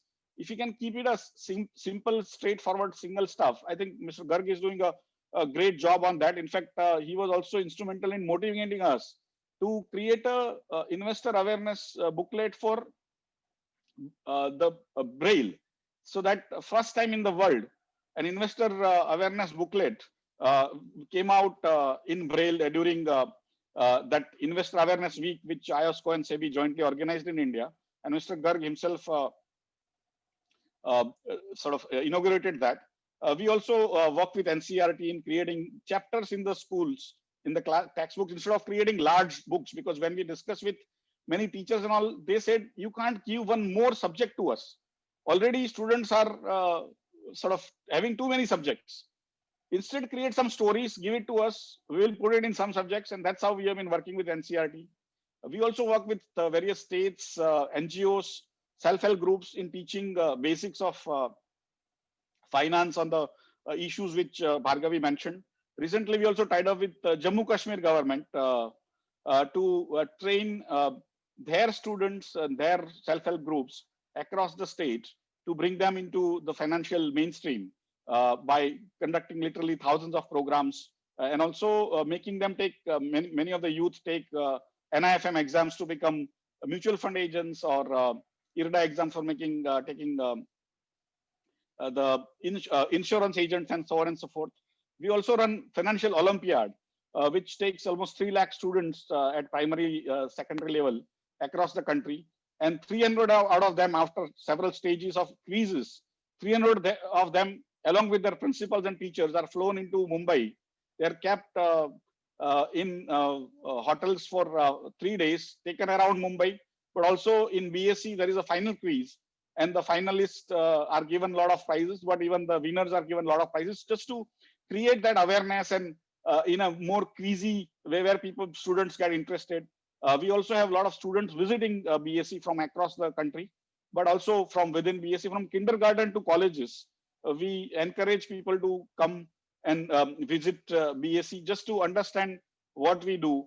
And that is what my framework will be. But last issue would be again, how do we create investor qualification or qualified investors framework for different instruments, so that everyone does not participate in every instrument and trouble everyone, including the regulators, for no fault of theirs. I hope this is useful. Thank you. Yeah, Ashish, thank you. Thank you for pointing out sometimes the smallest segment of the market creates the biggest trouble for the regulator, for the investing public, and of course for markets. This is an issue where inclusion has to be balanced with experience. And I think your idea of a kind of investor entry point, which is to some extent a hurdle people have to cross, and only then can they be allowed to, with informed consent, enter into markets that are inherently risky, where you can be washed out very quickly. And so that's actually a natural lead-in to Vijay Kumar Venkataraman, who of course is the MD for the National Commodities and Derivatives Exchange. Vijay, this is very much your territory, and it'd be very useful to hear from you some of the ways in which the exchange is handling this issue of derivatives and commodity trading and risk management. You have a great deal of experience in this area. Your areas of expertise, of course, include strategic planning, marketing policy, and the regulatory support for securities market. Vijay? Yeah. Thank you. Thank you. I'd like to certainly thank Dr. K.P. Krishnan and Mr. Garg for inviting me to this webinar. I think one of the good things about this is that it's expected that the input shared and deliberations that are conducted here will be taken up by NCAER with recommendations spanning regulatory boundaries. And I think this is important because in the real economy, real farmers, real traders interact with almost all these institutions or entities regulated by maybe 4 or 5 different regulatory entities. So the issues would definitely span these regulatory boundaries. So let me start by saying that the first and foremost function of the commodity futures market is as a price signaling mechanism. And what it does is it allows a prudent decision to be made, and therefore capital to be diverted to plant a certain crop based on a demand by the market 3 months hence. And this signaling mechanism is important because capital then moves at an individual level to plant a crop which is required, and therefore at a price that that provides a profit for that individual farmer. Now, while that is true at a local individual farmer level, at a national level, it is actually even more critical. And this is actually the reason why this financial literacy certainly needs to extend beyond just helping that individual entity participate in these markets and use these derivatives to make economic decisions for himself. Because at a macro level, if all farmers don't use these derivatives contracts to optimize and lock their output price, then it is possible that everyone grows a certain crop, and then we have excess crops, which is a very bad use of precious capital. And I think, therefore, this whole business of financial literacy solves not only an individual problem by ensuring individual financial wellness, but solves financial excesses and waste at a national level. So I think that's the critical role, especially in commodity markets, where millions of farmers are making these decisions, and so far without use of the derivative markets. And we'll come to how this is being addressed as we go forward. The second function of the commodity derivative markets is to allow transfer of price risk. Now, a lot of entities which have price risk should not be actually taking price risk. They are incapable of it. That's not their role, economic role in the entire value chain. And that risk needs to be transferred to financial players who are capable of handling it. And obviously, along with that risk, they earn a return for having taken that risk. So I think I'd just like to state that unlike investments in equities or debt asset classes that are meant to provide returns in the form of dividend or interest, an investment in a commodity asset just implies further costs. It implies further costs due to physical storage, due to insurance, due to quality preservation every month.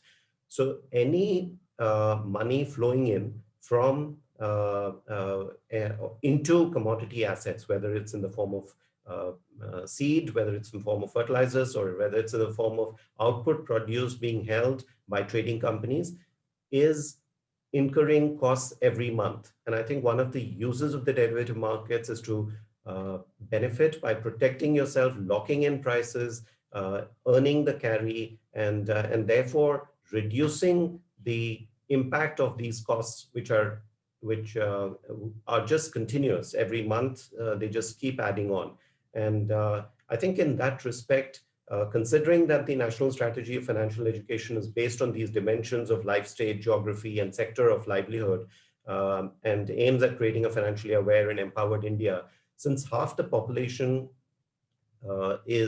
gains its livelihood from agriculture, it certainly is really, really important that agriculture and agricultural value chain receives a significant amount of the capital that goes towards educating these investors. And unfortunately, I think in the past, because the commodity markets were not under the jurisdiction of SEBI, they have not received that level of investor awareness. And over the last 5 years, I must say, SEBI has really provided significant guidance to figure out ways in which we bring in this half of the population to receive investor awareness and to figure out ways in which they can utilize our markets.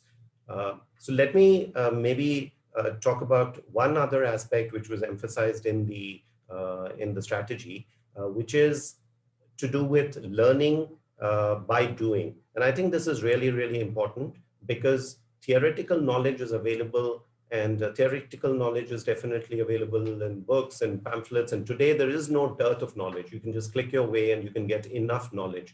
So I think this learning by doing is really a powerful method that instills habits and that makes for prudence in decision making.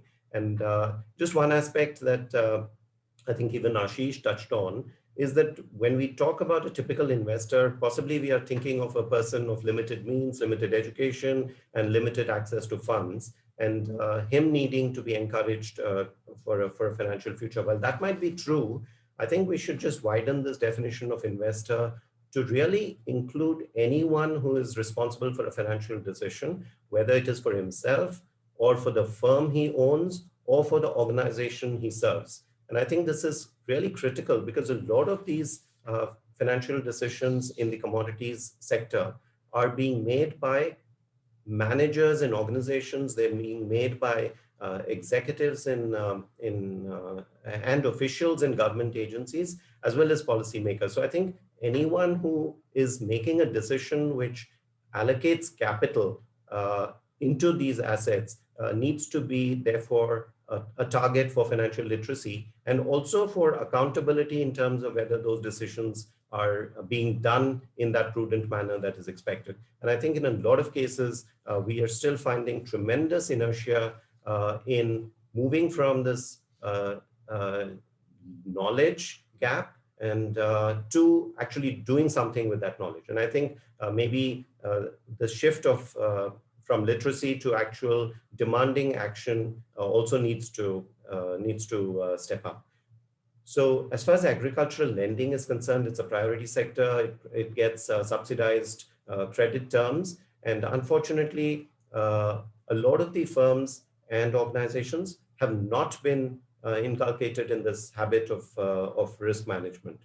So one way to ensure adoption is to possibly embed the safety component as a part of the terms of financing. And this is where I think a reference to both RBI and SEBI, as well as the insurance companies, can possibly come together to see how this can actually be done. So embedding a price protection product can be done either by demanding it as a part of the loan being given, or can be embedded by the financer himself by taking such a product on behalf of the borrower of the capital. So in this respect, I'd like to certainly share what NCDEX has done in very close cooperation, guidance from SEBI. And SEBI has helped us over the last 5 years to encourage participation of farmer producer organizations that serve as an aggregate of farmers to use these markets. And I think over this period, we have almost touched about 250 such organizations. We have enabled about 70 odd farmer producer organizations to use these markets. But more recently, SEBI has encouraged the launch of options in goods, which is actually a very appropriate instrument for farmers because it allows a price to be locked in, but it still allows for, if prices do go up, then the farmer is not locked into that price. He can benefit from a higher price. So in November, which is last month, SEBI allowed us to provide a financial support for farmer producer organizations through support in 2 crops, which is rapeseed and chana, which are planted in November for harvest in April.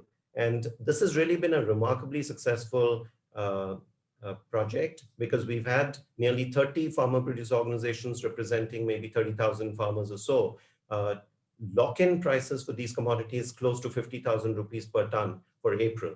Now, this sort of, this is just a small amount of money, about 1 crore that was used out of fees that were due to SEBI in this program.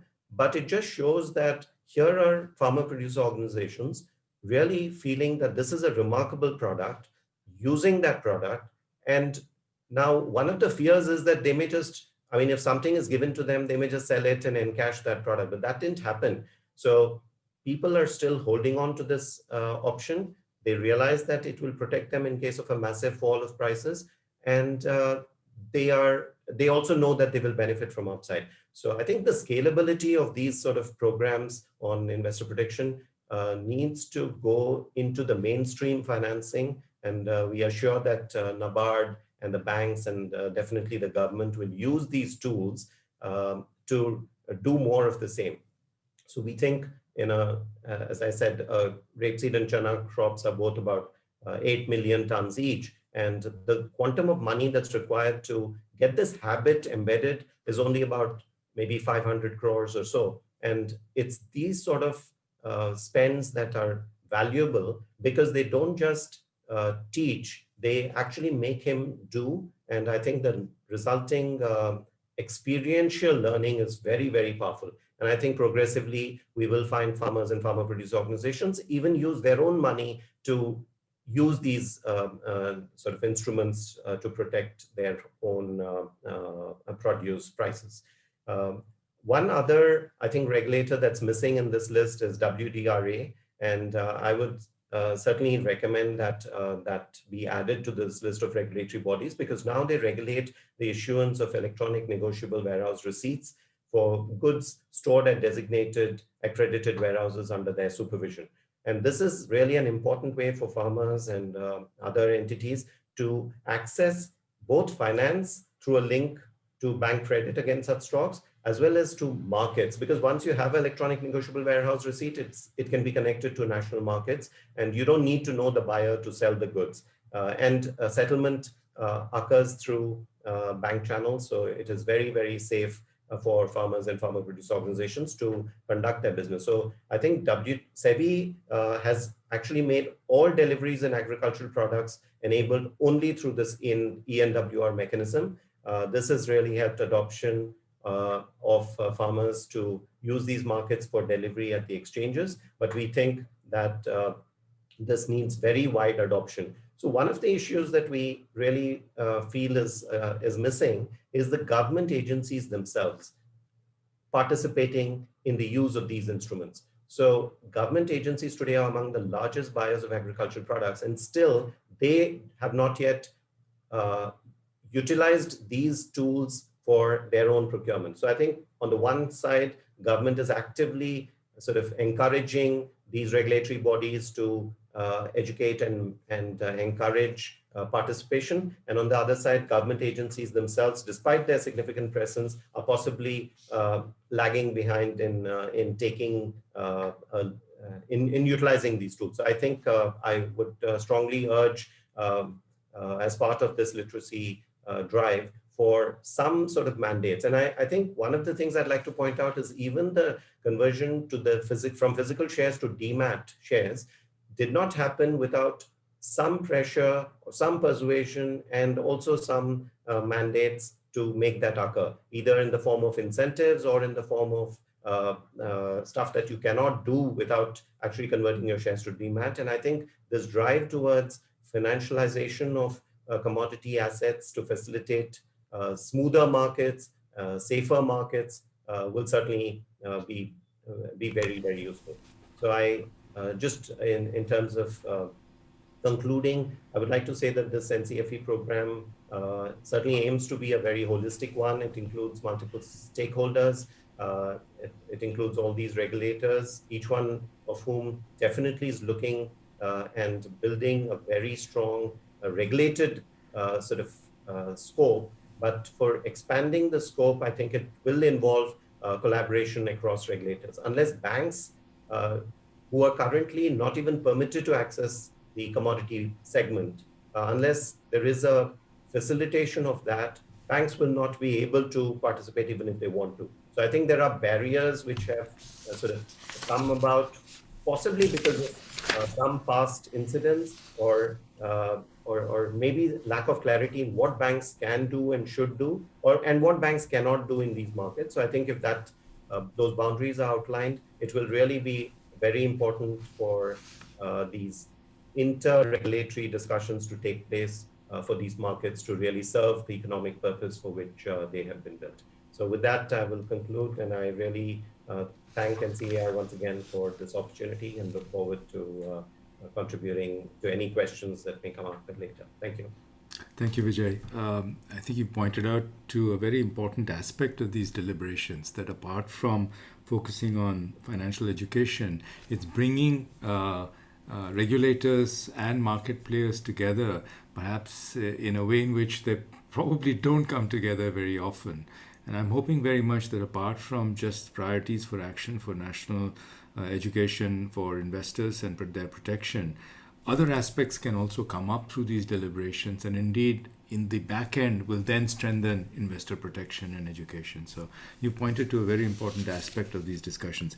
We are running significantly late, and I apologize for that, but I think everybody had so much to say that I did not feel like cutting short the contributions that people were making.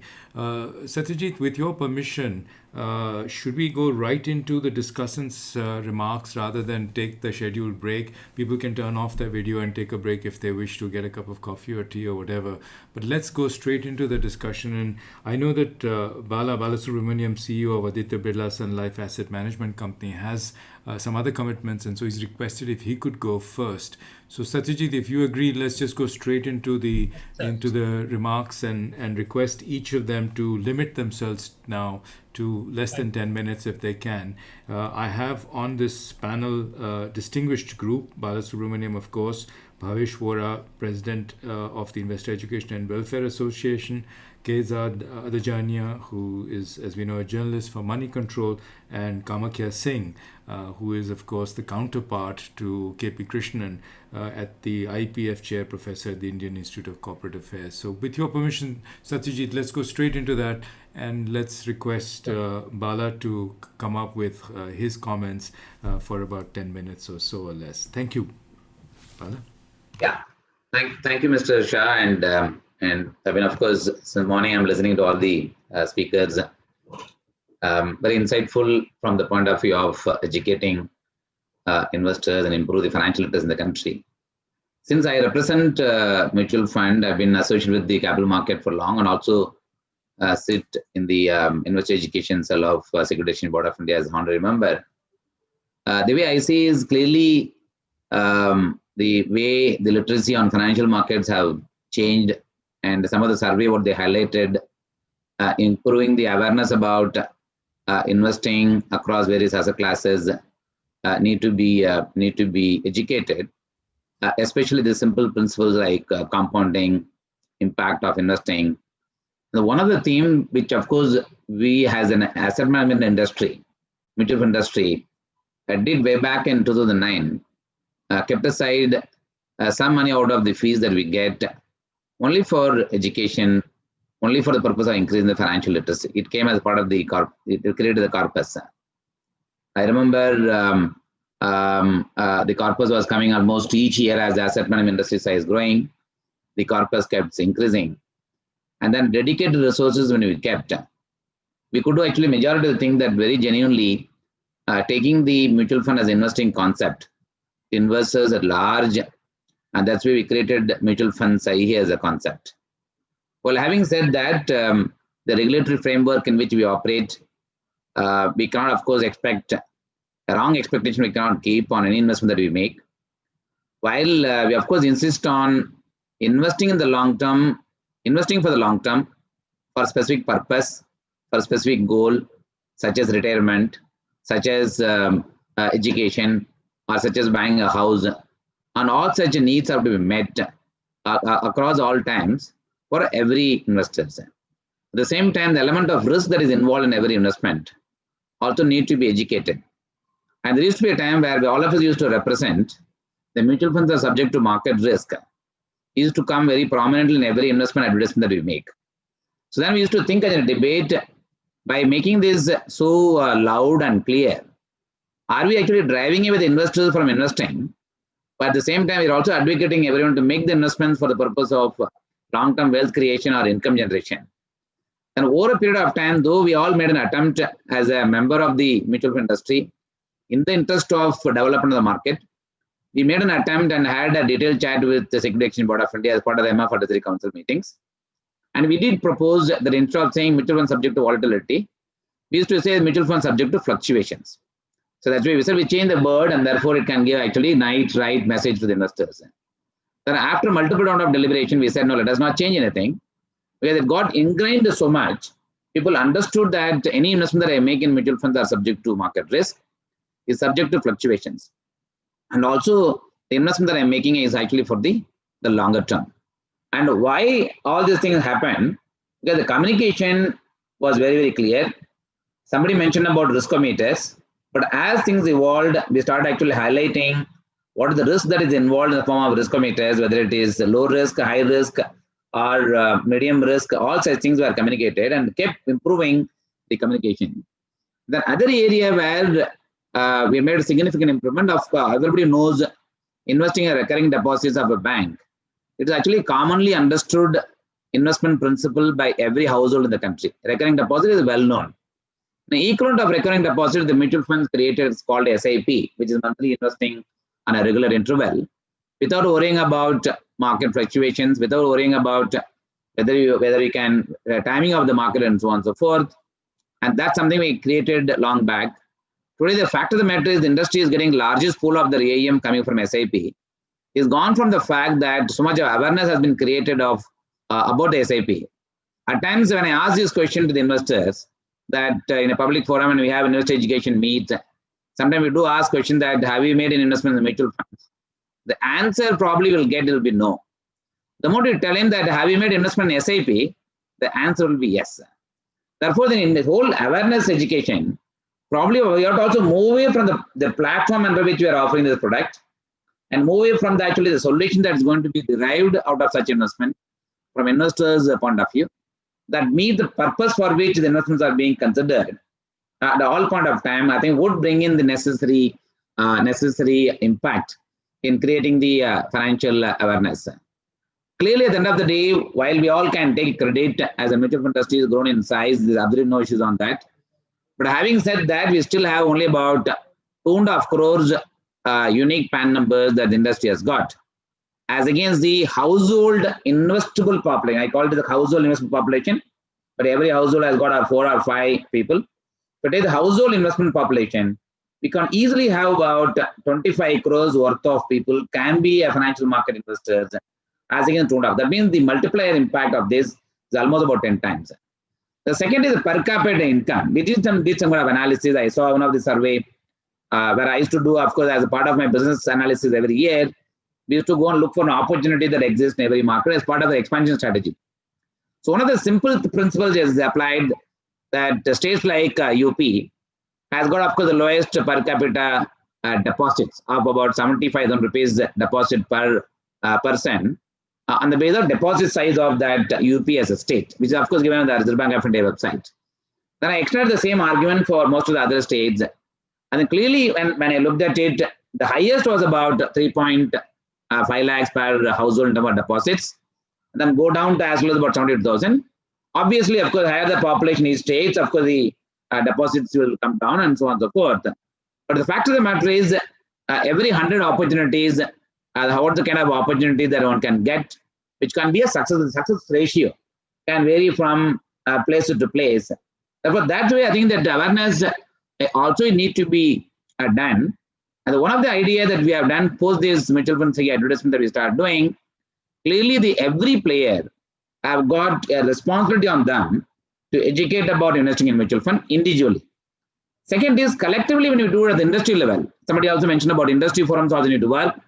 AMFI as a body has done a great work in creating awareness about mutual fund investing.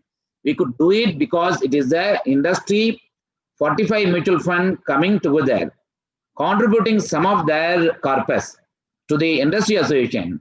And the industry association take the responsibility under the guidance of Securities Exchange Board of India, have made huge inroads in creating awareness about the mutual funds. And therefore, that today is widely appreciated. I did want to end lastly with one of the analogy which I got. And thanks to Sabi, they asked me to meet one of the gentlemen from US who had, of course, come to India for various the inspection activities as part of the World Bank member. And while, of course, I had the detailed discussion with him, I came to know that he was a person part of the SEC in the US. He was part of SEC and Security Exchange Commission in the US. And then I asked him actually, how did the mutual fund industry in the US become such a large in size, higher than the banking industries? He made only one comment. The way the mutual funds IA concept has been brought in India, a similar concept was introduced way back in 1979 and 80 in US. All the industry bodies came together, contributed about some pool of money out of their own profit to create awareness about investing in mutual fund. And that's why I think that began at that beginning. Today has now taken the size to close to about higher than the banking industry size. It's almost about $14 trillion size in the US. Is something which is amazing. That has happened only because of the financial product have to be seen as not as a risky product. The financial product have to be seen as a product that provides solution for every need of the customers. It will, of course, go through plus and minus, ups and downs. And given the fact that regulatory framework in the last, say, 2 decades have also improved quite significantly in providing overseeing of the risk that is involved, and therefore, and making people understand about the purpose for which the investment is being made, along with the comfort that's coming in, that somebody is watching it about any kind of fraud that could potentially derail the benefit of investors, such as Securities Exchange Board of India, or Reserve Bank of India, or the Ministry of Finance, or Ministry of Corporate Affairs. The margin of error, for the probability of making an error in the current methodology where the agility has become so large, has come down quite substantially. Therefore, probably the industry has to move away from talking too much about the risk, also combine that with the purpose for which the investments are being made across different financial instruments, will actually bring in more and more investors to know about financial market investing, whether it's direct equity or mutual funds or buying an insurance product or even buying a fixed deposit of any company that are on basis of the rating. All such things, I think, combined together will bring in a greater outcome. I think if we probably change the way I think we actually talk about the investment as a concept. So I'll end here, and I'll leave it for other speakers to add whatever they have in their mind. Thank you, brother. Thank you for connecting to the point that Bhargavi made about trust, that in the end, the industry is only going to get more sophisticated and grow if we can actually create that foundation of trust, which, as you rightly said, the US mutual fund industry, the Fidelities and the Vanguards and the Schwabs of the world have actually managed to do very successfully, where an investor feels very comfortable dealing with these companies. And they have multiple products to cater to a whole range of needs, very basic to very sophisticated. And that's indeed what the future for our industry should be and should look for. And we have the basis for looking forward to that. Let me then turn to the next person on the panel. And I think we've been listening to industry viewpoints. It'd be very useful to listen to the investor viewpoint. And so I'd like to call on Bhavesh Vora, President of the Investor Education and Welfare Association. Bhavesh, about 7 to 10 minutes, please. Yeah. Well, thank you, Sekharji, Dwivediji, Anandji Bajaj, Pandeyji, Mr. Krishnan, and everybody, Garg Saab, Mahalingam Saab, Ashish ji, Vijay ji, that as an investor association, we have been operating almost from 26 years, and we have an opportunity to see the investors from very close vicinity, and then I think we'll like to share our experience. So at the outset, let me thank you all for giving this opportunity. It's a great, very, very great initiative, which we are always been struggling and, been pondering when we sit in our committee meetings, and now we open it in a larger distribution box. I have one or two suggestions, which has been, we have gathered through experience while talking to the investors. And we have been very nicely listening to the whole discussion. I was also going through the paper of NCAER, which is talking about a 5 concepts of content, capacity, community, communication, and collaboration. But if we have been permitted, sir, we would like to add one more element to this, which is a confidence. And if we have a confidence, these all 5 factors will automatically come into the play. Without confidence, we'll have to push the entire concept to the investor. This is what I have seen. Other thing also, what we have learned over these many years by talking to the investor one-to-one and very closely and very informal sort of this, apart from confidence, is we have to think through their mind and serve through our hands. We can't think through our mind and start serving through our hands. So what is their mind says? How their mind works? Is there the only way of reaching to investor rather than thinking through our mind and reaching to that? And that is where we are trying to create a homogeneous group. We give education to police force, we give education to teachers, we give education to women, we give education to students.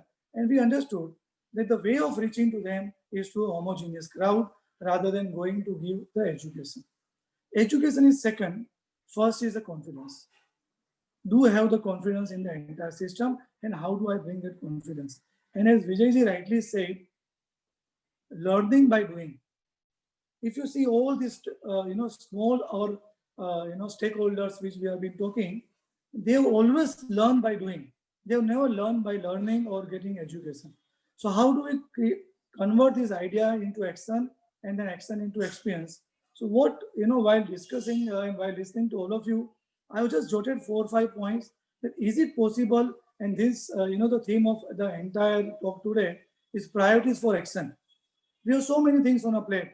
Can we take first step, or can you take a baby step to bring our ideas into action? So let me just talk about 4 or 5 points, which in our experience can really, if everybody agrees, and if we really can put it, can be really a game changer.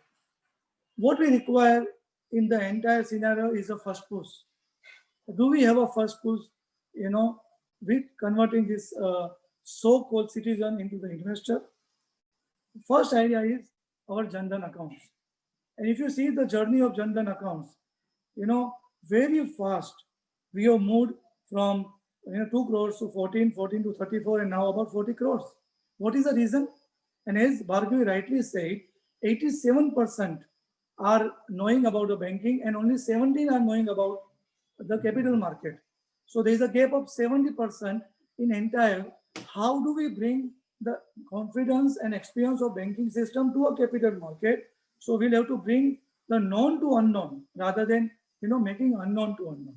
So our experience is that if Jan Dhan account can be used for investing in a capital market, which we were been debating, that 100 rupees per month is been debited, maybe including 5 or 10 rupees for the insurance, and be put to the products in such a way that after 6 months they receive 50 rupees back. So the entire cycle is being understood by the investor. So immediately we can get a traction through a Jan Dhan account, through a SIP route of only 100 rupees per month or whatever amount, all of us sit down and decide what is the right amount. This action will bring the experience that whether it is workable or not. Secondly, I only 5 suggestions. Second suggestion is, they know the word mandis. Can we create a financial mandis? So we have financial literacy centers. We need to create a financial mandis. So where they understand, okay, in financial mandis, the financial products are being sold or purchased or being understood. And financial literacy center can be converted into financial service centers, because they don't know from, if even they learn from where to get the services. So whether that is been possible through this sort of thing. We have a financial literacy center. Can we have financial museums whereby we have certain places allocated to some schools, colleges, or some tehsil office or mandi offices, where some audio visuals are played in a group, so in a vernacular language or in their own language, so they get what is this education in a very standardized format. The entry can be restricted through Aadhaar card, so we know how many person has really get educated in the entire systems. So these financial museum entries can be controlled through Aadhaar card mechanism, whereby we can directly understood this many persons has been converted from a pure banker or from citizen to an investor. Point number 3 is very important. When we talk about farmers, is a financial money. The other class, and if you see the Indian GDP is mainly out of the manufacturing now, and 15% only through agriculture. Other class is our workers, who don't know, they work for 12 hours in a factory, just take their salary, pay packet and go home. Can we, through education, through employers? So if we have a PSUs or a large corporate where we can have a pilot projects where we can educate the workers in their own time, in their own premises, this education has a big impact. And whatever they are going to see can be managed or be more understood, and they can have a follow-up meetings with their employers. That is going to be a very fast conversion, when we go to the factories, to their place, through their person, to create that confidence in them. And that can bring a very fantastic results, and pilot project can be done. Number 4, but very important, I think all of us have spoke about financial education, reaching to the poorest, converting the citizens to the investor or to capital market. But do we have a right products? If we go to somebody in Mofizul area in some small village, he has learned everything. The next point is, what is the product which is to be sold to them? Now there is no product matchmaking. Now, if, as I was been telling you, that we need to think from their mind, what are the top priorities? Are the marriage in the family, health, crop season, and maybe the house. Do we have a product which through a SIP route we can ask them to invest, and then they get money? Do we have a marriage fund? Do we have a crop fund? What type of things we want? So which is very akin to their objective, which can convert and which will make the objective, rather than bringing an objective for people like us may not be the objective for the investing for people like them. So we need to have a very right product, very safe product, which can be seen by the regulator very closely. And once they have got experience and educated on this product, slowly we move them to other products as well and increase the circumference. And so the last important point, of course, these are our suggestions, to the very distinguished panel sitting here and all of you, we can think any of this plan on a very pilot basis, see our experience and learn through actions. Sir, I think the time, whatever you allotted to me, I will try to finish in this. We are available as an association for any type of study, any type of help, or still more generating idea and creating this idea into action. And through a pilot study, we can bring this, example or demonstrate the example to other centers as well. Thank you from Investor Education and Welfare Association. Thank you all of you. Thank you. Thank you very much, Bhavish. It's very useful to get your perspective. And I think you've added a sixth C, Satyajit, to the work, which I think is actually epitomizes everything that the 5 C's add up to. Because if the 5 C's don't increase confidence, then in a sense, we haven't really won the game. So I think that's a very good marker, Bhavesh, and thank you for contributing that thought, because in the end, that has to crystallize into greater trust and confidence, also as Bhargavi was reminding us. Let me turn now to our third discussant, Kaizad Adajania, who is the personal finance editor at Money Control. And then in the end, I'm keeping our second IPF chair professor in reserve so that he can then reflect on the discussion that we've had and also to some extent fill in for Krishnan. So, Kaizad?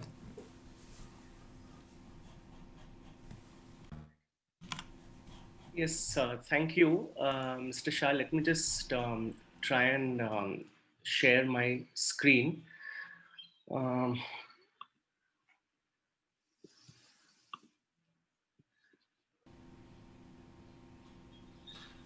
Okay, I think there's some problem in sharing my screen. Okay, I'm trying to just figure it out. Okay. Because I have a small 2-slide presentation, which will just be a little easier for us to. Sure. Anyways, let me just take your time, Kaizad. It may be important for us to see. Okay. You have 10 minutes, so if you're going to be only 2 slides, it should not be that difficult. You want to take a minute more? That's fine. Yes. Please. It's possible. I'm so sorry because I went for a system upgrade recently, and it's just sort of messed up my system. I didn't know. Are you pressing the share screen button? Yes, I'm pressing the share screen button, but my system is not allowing me to share screen because of privacy issues. Oh, you may have a configured laptop or your company's laptop that may not allow. No, it's my laptop only, but one second. If you're going to have to get authorization, that may take too much time. No, it's my own laptop. It's my own laptop, but I just went in for a upgrade of my software, my operating system. So that's basically causing. Is it a Mac? Problem. Yes, it's a Mac, which is even more. Yeah, we love Macs, but you have to be an expert at Macs. Shall we just then go on to just your telling us what you wanted to share with us? Yes. So let's just. I'm so sorry for this. So I have, okay. So first of all, I just wanted to thank you, Mr. Shah, also Dr. Krishnan and Bhargavi for inviting me to speak on this platform. It's a privilege for me to be over here. And, personal finance journalism, to be very honest, I mean, I've been over here in this personal finance journalism for about 20 years, and I've realized one thing that, it's mostly, it's more about investor education as much as it is about investment advisory. So I'm glad that at the outset, NCAER through NCEFE is taking it upon himself to, make India and Indians more financially aware. And my best wishes to NCAER and NCFE in this course. And from a personal finance journalist, I have 2 points to basically share from my experience of speaking to investors, tracking mutual funds all along, and also speaking to distribution and advisory community and seeing the growth of the mutual funds industry.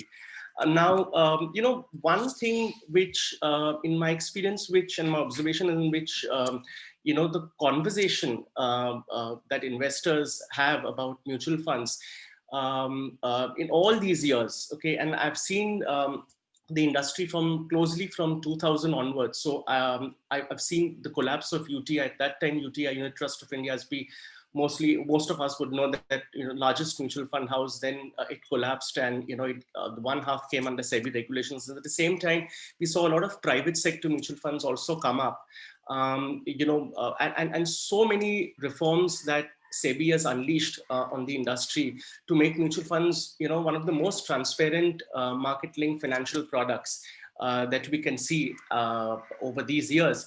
But the conversation that investors have always had all these years, despite the progress that mutual funds have made, despite the progress that SEBI regulations have made, is how much my mutual fund will give, kitna dega.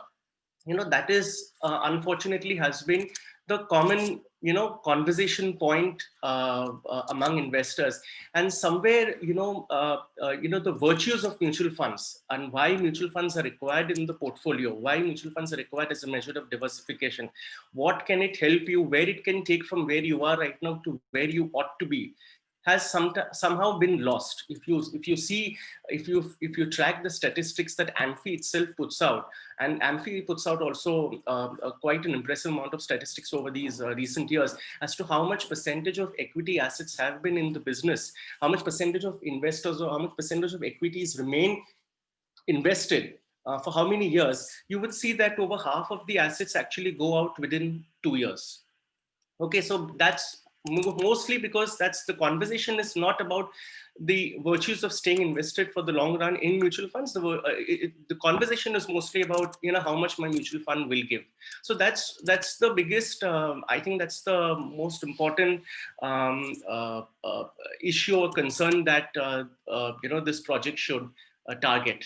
The other conversation where I see a lot of investor education programs run by mutual funds or run by associations talk about and focus is it's a very product related conversation. It's a very product related talk. Most of the investor education programs, and I know AMFI also runs quite a lot of investor education programs. I have attended a few myself. Most of the conversations has been around products, has been around categories, has been around, large cap funds, small cap funds, dynamic funds, balanced advantage funds. At last count, there were about 33 to 35 mutual fund categories. Okay. And all these categories are so talked about, but where will the markets grow? What is India's GDP? What is the future of equities, etc., etc. But somewhere down the line, again, why mutual funds are required? Why financial instruments? What role do different financial instruments actually play in your portfolio? Is missed out. It's very easy for people to understand a bank fixed deposit. It's very easy for people to understand recurring fixed deposit because, you actually see your fixed amount of interest getting deposited in your bank. But so you don't really need to demystify a fixed deposit or a recurring deposit or all these basic products which have been their traditional products. Even small saving instruments. I mean, you hardly see any advertisements made about small saving instruments, but they're still sold because people go to post offices, people see that there is some kind of an assurance of income. But the conversation that needs to happen around market-linked products like mutual funds is about how they fit into your portfolio and not mostly about large cap, small cap funds, dynamic funds, hybrid funds. I mean, nobody even understand hardly, when I talk to retail investors, small investors, they don't understand what is the meaning of a hybrid fund or let's say a balanced advantage fund, etc. So, the language in which this needs to be also is spoken about is also needs to be super simplified, I would put it that way. The other challenge which I've observed over the years is that, of course, SEBI has done a marvelous job in making mutual funds one of the most transparent, one of the most cleanest vehicles around. But I think somewhere down the line, a lot of emphasis has been played on cost. We want obviously mutual funds, of course, mutual funds is a market-like instrument, but we also want mutual funds to be as least costly as possible. So there has been a lot of discussion, a lot of studies, and a lot of reforms being done by SEBI to push the costs of mutual funds down. But at the same time, so today, okay, direct plan versus a regular plan. One of the biggest reforms that SEBI has done, okay, very essential, very necessary, should be there. The choice should be there. The irony is that the person who buys a direct plan, or the person who talks about direct plan versus regular plan, is the same investor who will then go and buy an endowment policy and an insurance plan, without even realizing that the endowment policy is actually self-damaging, could be self-damaging if it doesn't suit you. Okay, you know, the IRR or the rate of return, depending on how you look at it, just about 4 or 5%. So, you know, somewhere in this whole chase to reduce the costs of mutual fund, which of course is essential and which of course is required, somehow the message is lost as to how does it really translate to your benefit. Okay, this also points to a you know, a need or a thought that you know, all the regulators, and I'm sure NCAER and NCAEFA has already taken initiatives about that you know, when we talk about financial literacy, when we talk about financial education, the kind of language that we speak, the kind of messaging that we give out has to be common across all regulators.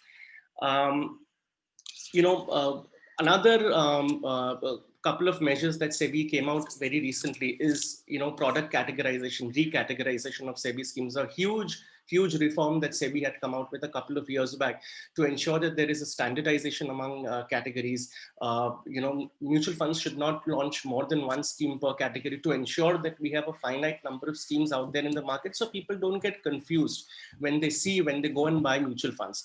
But you know, we need to also see whether these measures have really worked. Are they really working in the long run? Will they ever work? Okay, it may have worked in the interim, but is it going to work for a long term?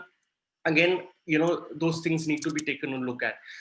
Product labeling, Bhargavi also spoke about product labeling. That also a very nice measure. For a long time, product labeling was relegated to the sidelines. It wasn't really doing much. Okay, but this year in 2020, there was a lot of thought being given to how product labeling can be made more nuanced, more contemporary, and more realistic, looking at the way the Franklin Templeton and the other debt crisis episodes have played out. So product labeling also is a very, very good measure that SEBI has come out with. But you know, my question is that do people actually read product labels? Where are product labels? Okay, suppose if I want to invest in a mutual fund today, or suppose if a retail investor wants to invest in a mutual fund today, is he or she going to read the product label, or is he going to pick up the phone and talk to the advisor and ask them, listen, I have 10 lakh rupees to invest, which fund do you think I should invest in? Okay, product labeling also, you know, the measure has been done, it has been communicated, but it needs to be communicated at a level that investor understands. Also to be, you know, there needs to be a campaign, there needs to be an effort by SEBI, by industry, to ensure that it reaches to the lowest common denominator in a language that the person understands. Because product labeling today is something that's there on product literature, it's there on offer documents, but people actually don't read offer documents, let's be very honest. You know, India is largely an intermediary market where they talk to their intermediaries. You know, or it's a digital market. So you just go to the website, or a Paytm Money or Grow or whatever, or MFU, and you buy mutual funds over there. But I don't know, I'm not very sure as to how many people actually read the product label. So measures are good, but we need to do a little bit more about that. And last issue, which we can talk before we can talk about some possible solutions, is again, as Bhargavi spoke about in her presentation, is about SEBI scores. Again, it's a good measure. It's a good measure in capital markets to have a redressal agency. But again, we know we need to sort of ensure that you know, people are aware of this. And also there needs to be a strong monitoring as to what kind of responses the respondents also give. Because, you know, in my limited interaction with some investors who have actually taken use of the scores mechanism to highlight their concerns, the common complaint that we hear is that, you know, we get a very templatized response from the company concerned, against which we are raising an issue. Now, just by addressing or just by replying to the investor doesn't necessarily mean that the job is done. We need to also ensure that the quality of the response, the sincerity of the response that the companies give is actually in the right spirit, so that, you know, the mechanism, the scores mechanism that SEBI has works so hard to put in place actually works and actually delivers what it is set out to do. So my second part of presentation, I wanted to just focus on a few things that what, Okay, so can we'll have think to about. wind up a little bit. Yes, so yes. A few minutes more and then. Few minutes, just 3 minutes I'll take. So one thing, so one suggestion I had was that, some kind of an audit, some kind of a review of some of the most important measures that SEBI has taken could basically help a lot in assessing whether some of the measures have worked or not. Again, as I said, all the regulators need to come together and work upon investor education in a language, in a common language. I mean, we don't want, a lot of awareness happening about one set of financial products and not as much awareness about another set of financial products. It has to be uniform, it has to be standardized. Also, a lot of, one example, and I would close my presentation after this because since we are running out of time. When we watch Kaun Banega Crorepati, KBC, one thing that that really comes out during the programming, and I see two examples of investor education over there. One which is given by mutual funds about all those advertisements by cricketers who are coming and talking about which product, why mutual fund, this, that, and the other. And the other about how Amitabh Bachchan himself talks about the virtues of not having to share your PIN with strangers, the messaging that RBI has chosen to give out through KBC. One, there you can make a stark contrast as to how the messaging has, which messaging works, which messaging may not have had the desired results. So honestly, if I've tracked mutual funds for a long time, and I can say that, the amphi ads by cricketers, they don't talk to me as a consumer. But when I hear Amitabh Bachchan talking about and sensitizing about the need to not share your password, I can tell you for a fact that, my mother, for instance, she has never, she's never transacted online. She's never used a credit card or a debit card. And she's never used internet banking. But this message somehow has struck a chord with her that, the other day I was doing something on internet banking and she was sitting on the table and she knew that I was doing some banking transactions over the internet. And she remembered that, I should not be able to share, I should not be sharing my password. I should not be sharing sensitive details, although it was nothing to do with what I was doing. And I'm just saying that the way you can have separate booklets, you can have a lot of literature around, but are people reading it? Is it reaching the right way? Is it reaching the right person? Is something that we need to give it a little bit more thought. And with that, I would like to conclude. I apologize for taking a little bit longer than. Thank you, Kaizad. We certainly should invite Amitabh Bachchan to one of our workshops here and ask him his views on how he can help NCFE. Satyajit, I think you need to rope him in as an ambassador and have him convey the messages. He has a powerful, persuasive presence in the Indian firmament, so we definitely should look at that. But I think an important point you made, which has really struck a chord with me, is that rather than focus on products, we should be focusing on the life cycle of the investor. And really, it's like, going to a ready-made clothes shop and picking something off the rack which may or may not fit you, as opposed to getting a tailor to tailor the exact right shirt or trousers, or pants or kameez or salwar or whatever that you wish. And I think it's that sense in which if we categorize our investors and then think about life cycle products that are useful at different stages in a person's life, we may be actually taking the next step towards investor education and protection. With that, let me turn to our last speaker on this discussion panel, Kamakhya Singh, who is IPF Chair Professor at the Indian Institute of Corporate Affairs. This was the first chair that IEPFA set up. So we've actually learned a lot from the setting up of this chair. And Kamakhya Singh, of course, was at NCFE, so he knows this whole area extremely well. And we look forward to your comments, Kamakhya, for about 7 to 10 minutes.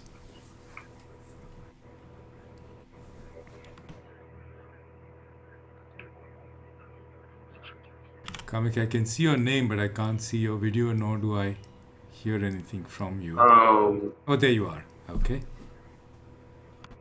Yeah. Can you hear me now? Yes, we can. Okay. Thank you, Mr. Saar. Respected Mr. Pandey, Mr. Mahalingam, Mr. Garg, members of the panel, ladies and gentlemen. Good afternoon to everyone. To begin with, I would like to convey my congratulations on getting on board the most significant stakeholders of financial education, financial literacy, and investor protection in India through this webinar series. As IEPFA researcher at IICA, and as someone who had led the teams on preparation of the new NSFE, as also in carrying out the nationwide survey on financial literacy, it's heartening to see that we are moving forward on implementation of the new NSFE. From IEPFA perspective as well, we have prepared an action plan on implementing the new NSFE, keeping in mind the specific need of investors. I'll begin discussion on issues in financial education and investor protection in the securities market with a few basic concepts, the need for financial education and protection, and the way forward on the subject. As per IEPFA Rules 2G, an investor means any person who has committed money in shares or debentures, bond or deposits under a scheme or plan of a company registered under the Act. As investor, one always needs to keep a few basic things in mind. The first is, investing is not gambling. For your money to work for you. Also, as investor, you need to be watchful and be aware where you are going with your investments, know what you are investing in, know the related risks of investment, know who you are dealing with, and know where to go for help in case of your investment related problems. It is very important that you do not invest in a product that you do not fully understand. I'll briefly dwell upon the need for investor education and financial education. As you would appreciate, investor education is actually a subset of financial education. As various transactions of finance related to banking, investment, insurance, pension, remittance, etc. are closely interlinked, and as it's the same individual who has to take decision for herself or himself, programs of investor education may be seen as not only for investment per se, but also for other aspects of finance such as banking, insurance, pension, remittance, etc. As stated in the definition of financial literacy, financial education is necessary for making sound financial decisions and ultimately achieving individual financial well-being. For investors, what a financial education can achieve is help them understand the balance of risk and reward relative to saving, investment, pension, insurance products and their costs. Financial education also helps them in recognizing that market fluctuations are normal and acknowledging their own limitations, know who to trust to provide unbiased and objective advice. And finally, financial education assists investors in getting better equipped to recognize and avoid frauds and scams. We recently did a book on the major financial scams and Ponzi schemes and unregulated deposit schemes. And it was brought out that many a times it's because of investors' greed, so to say, as also because of the innovative means and mechanism adopted by those who use these scams, that the investors come into the fold of these Ponzi schemes. Investor education is thus helpful for investors in making better assessment of relevance and suitability of the investment advice, investment products, and services. Recent researches have proved that financial education is a good tool for impacting financial behavior. Thus, financial education can be used for guiding investors on making appropriate investment and protecting them from making unnecessary risky investments. Ideally, investor education and financial literacy programs as a complement to securities market regulation and supervision can help address any misalignment of investor and industry interests, particularly with respect to information asymmetry. For example, investor education could potentially reduce both the propensity for investors to misbuy investment products and services and for intermediaries to missell products and services. This could lead to fewer investor complaints. So we do realize that we require investor education and financial behavior. As it was already indicated by NCAER, from the survey, it had emerged that only 27% of the adult Indians are financially literate. This implies that a staggering 73% of Indian adults do not understand basic financial concepts and are unfortunately financially illiterate even today. Along with investor education, it is also significant to have mechanism, means and system of investor protection. An important aspect of investor protection is related with fraud protection and grievance redressal. There are two ways or means of enabling investor protection. First is required regulation and legal framework along with the effective implementation of the framework. From what I understand, on this aspect, Government of India as also the financial sector regulators and other stakeholders have done remarkably well in coming up with regulation. Second is good quality and full level of investor and financial education. As the role of regulators and law enforcement agencies is mostly ex post facto, investor education becomes critical in investor protection. Investor education is actually one of the tools to complement investor protection regulation that can support and guide financial decision making by individuals.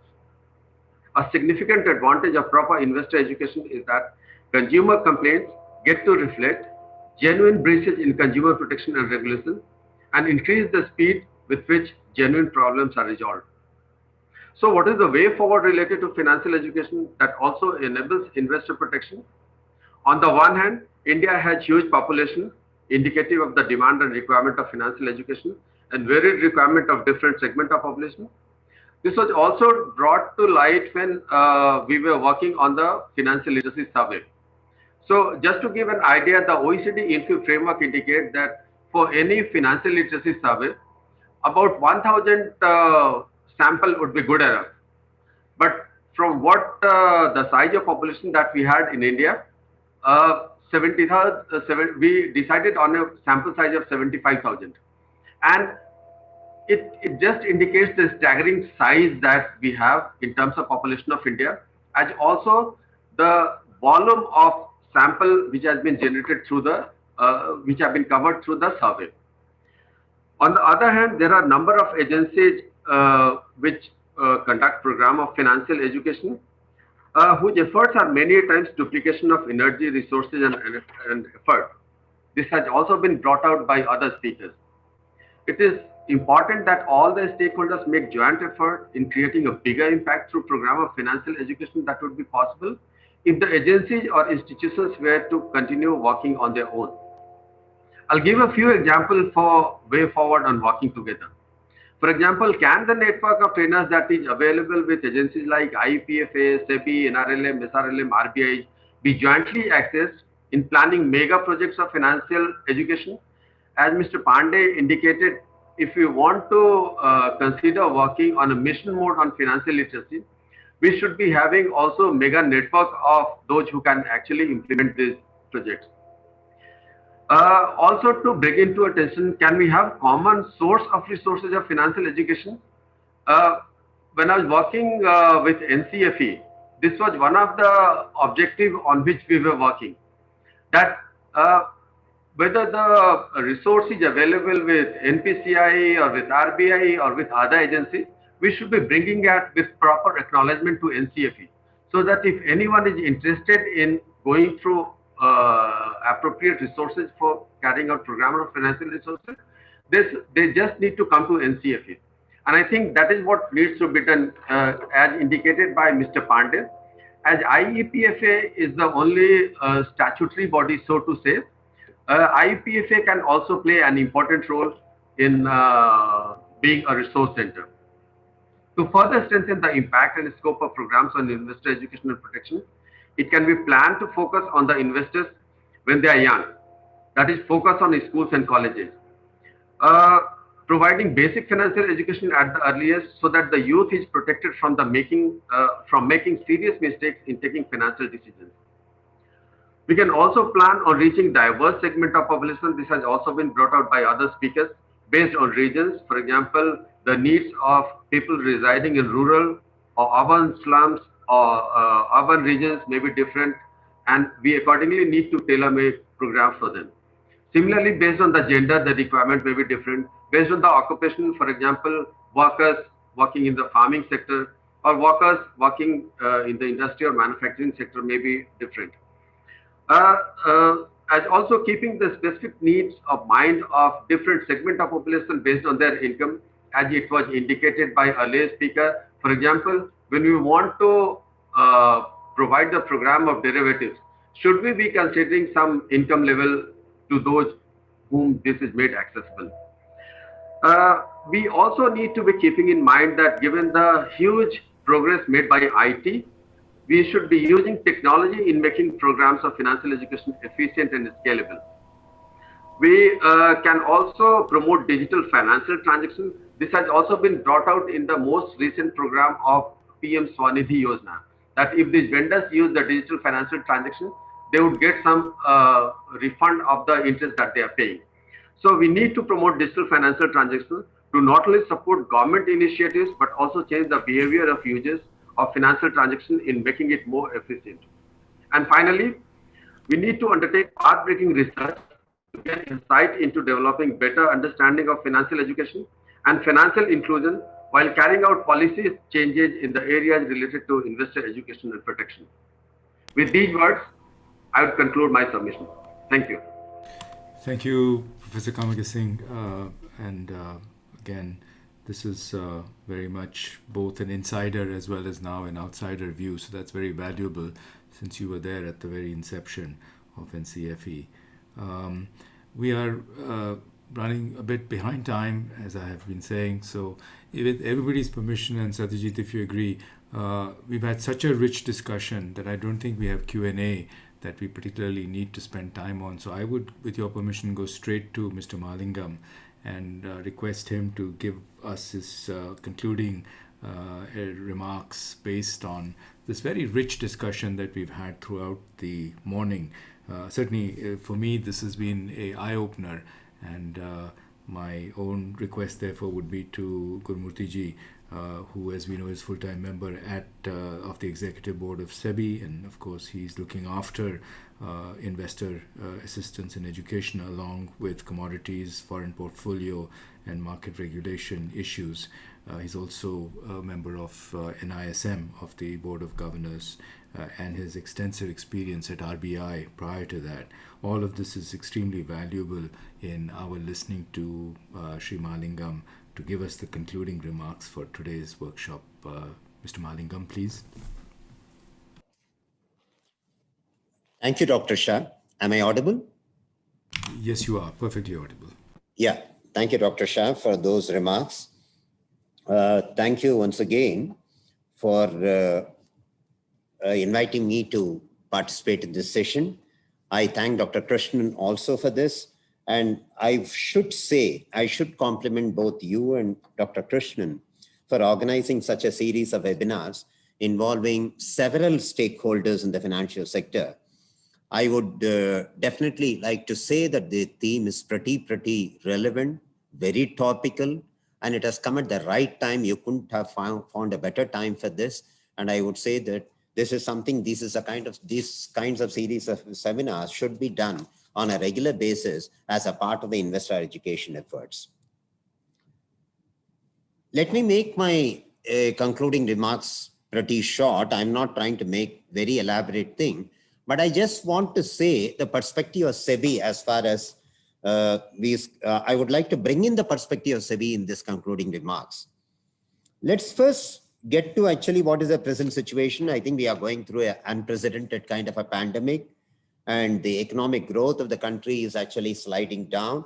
We have seen 2 quarters of negative growth, and there has been a small upsurge of inflation also, although it has not been of a great concern, but the inflation observed also always brings in an element of apprehension in the minds of investors. I would like to underline this because I'm going to say a few things about investor education a little later, and I would like to relate this particular aspect to that a little later. The government's fisc is also coming under a huge amount of pressure, given the fact that we are going through a pandemic, given the fact that the country is going through extra spending, which is necessitated on account of the unprecedented situation. But we should be able to thank the government for taking all possible measures that it can under the circumstances. RBI has actually joined hands with the government in keeping the monetary policy pretty accommodative. And SEBI has chipped in with its own set of measures to ensure that the capital markets continue to function in a robust manner. I think we cannot we cannot overemphasize this fact for the reason that the capital markets did function even in the heightened situation of lockdown, with the capital markets being deemed as an essential service. And SEBI also came out with several measures to ensure that the listed entities are able to raise funds in these difficult times much more easily, so that the companies are able to function without too much of a problem being faced, which anyway the companies are facing because of the demand problems and all that. And SEBI has also done a lot to space out the compliance obligations on the part of the regulated entities, including the listed companies, in a manner that the compliance burden is lightened at these difficult times. Let's also look at what has been happening in the capital markets in this period, actually. This is of great interest. All of us are aware that the markets came down crashing in the last week of March. And it was a crash of a tremendous proportion by almost about 30%. But by now, we are all seeing that the market has not only recouped all the losses, actually it is surging forward. It is surging forward much, beyond the frontiers it touched before March of 2020. Back again, the market cap to GDP ratio is also surging forward close to about 85% right now. Of course, because the GDP now coming down, I'm not looking at the GDP coming down. Even without that recording the GDP decline, the market cap ratio is actually well crossed beyond 80%. And I think earlier, Mr. Garg had brought out the point that the total number of demat accounts in the system now is about 4.85 crores. A point to note here is that out of this 4.85 crores of demat account, 95 lakhs of this demat account has been opened in the period from January till now, which means in the last year, 95 lakhs of demat account has been opened. Now here again, we face a very big question. Why is there such a big disconnect between the market and the real economy? I mean, why is it the markets are surging? Why is it that the demat accounts opening has assumed an accelerated pace when actually the real economy is not doing well? Now, this is a question I think I have not seen a very authentic study which brings out a very satisfactory reply to this question, nor has SEBI been able to come up with a very good reply to this question. I should admit that. Now, we can only surmise on the possible reasons why the number of demat accounts is going up. Maybe because people are now in a work from home situation. People have a little more time at their disposal, and most of the technology-based things have been rendered easy. So people have found ways of accessing the capital market much easier sitting at home. If you have been sitting in the office, perhaps accessing the capital market may not be that easy. Number two, jobs have gone down clearly. So some of the people who have lost jobs, I think perhaps they are trying to make up through this means of trying to access the capital market. And because jobs have gone down, there's a lack of income. So people are trying to look for income augmenting capacity, are trying to do something by which they can earn some income. Now, this is something which we need to keep at the back of our minds when we are again going to look at the investor education. A second thing that I would like to highlight is that in these kinds of markets, the volumes are improved and the derivative volumes in the market continues to be dominant. The derivative volumes continue to be dominant. Now, I don't know what is the risk perception of derivatives in the minds of the investors, but this is a point which needs to be highlighted, which I am going to deal with a little later. Come to another arena, the mutual funds, asset under management, after taking a short dip in the wake of the ILFS crisis, in the wake of the bond market crisis, is again slowly climbing back, has gone through the 28, 29 lakhs kind of a threshold. And the perception of debt funds is something which we need to look at from the angle of investor education again now. Now, people always think, I'm talking about the retail investors, and it has always been marketed to the retail investors as a kind of a substitute financial asset for a fixed deposit in a bank. Is it a substitute? Is it a substitute product? Clearly not. It's far removed from that. I think we should drive it into the minds of the investors that the debt funds are not substitute financial products or fixed deposits at all. They carry them with themselves a risk dimension, which perhaps the investors are yet to be educated about. I mean, when you talk about fixed income, people think that fixed. I mean, they talk about FIXED, fixed all the time. And there is nothing fixed about this return. This is something which is not being driven home at all, which I would definitely like all the regulators to join together along with the government to bring home the point that anything that you get into the markets is definitely full of risk. Now, this is in this context, I would definitely like to say that SEBI has been actually taking pioneering efforts in propagating investor education. I don't want to repeat all that Mr. Garg has already said a lot about that. I would like to only say that we have been doing a lot of investor education to the research persons, through the resource persons who have been doing a lot of financial education in the earlier years. Today, we are now switched over to smarts, that is the security market trainers, who are going to take over this job of the resource persons, and they are going to reach the nook and corners of the country to propagate the investor education to bring about some kind of clarity in the mind of investors. Now, SEBI has also been doing a bit by trying to bring in more amount of disclosures, more amount of transparency as far as the regulatory framework is concerned. Now, whatever SEBI has done in the recent past, I would say that it has either to do with more of transparency, or it has more to do with disclosure mechanism, or it has to do with more of speedy and tighter enforcement mechanisms. I would say these are some things to go forward as far as the investor education is concerned. Now, I want to touch a last point, which is a way ahead.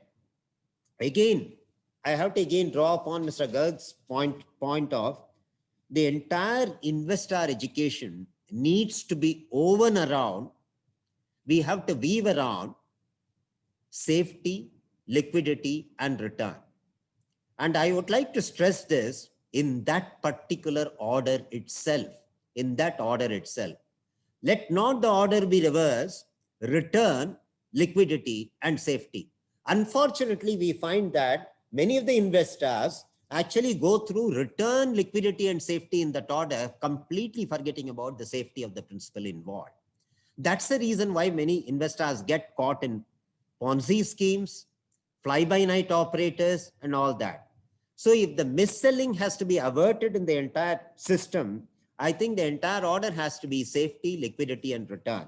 And when you talk about safety, I think the investor education, the cornerstone of investor education, anything in the future strategy has to be that nobody can earn a return which is going to be a multiplier of your investment in about 2 months' time, in about a year's time, in about 3 years' time.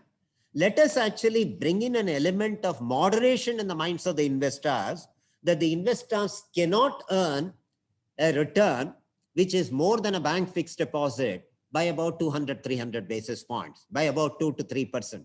Let us first drive home this message in the minds of the investors. We cannot sow the seeds of greed in the minds of the investors, saying that there are products available which can actually multiply your return 500%, 600%, and all that. So moderation is going to be the first lesson that the investor has to learn. Second, when you're talking about safety, you have to go through a regulator approved intermediary. It could be RBI, it could be SEBI, it could be a pension fund authority, it could be IRDA, but it has to be a regulatory approved intermediary. Don't go in for somebody who is an unregulated, who is going to promise you the world, but doesn't give you even a small pie.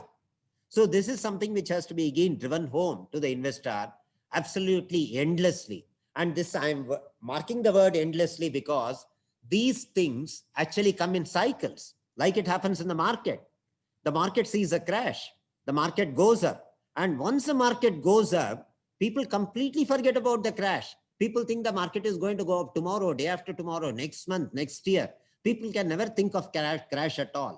So these investment sentiment comes in cycles, and this has to be drilled. This has to be driven home on a regular basis by all the people practicing investor education who are actually taking upon themselves the burden of actually the investor education. This is going to be very, very important.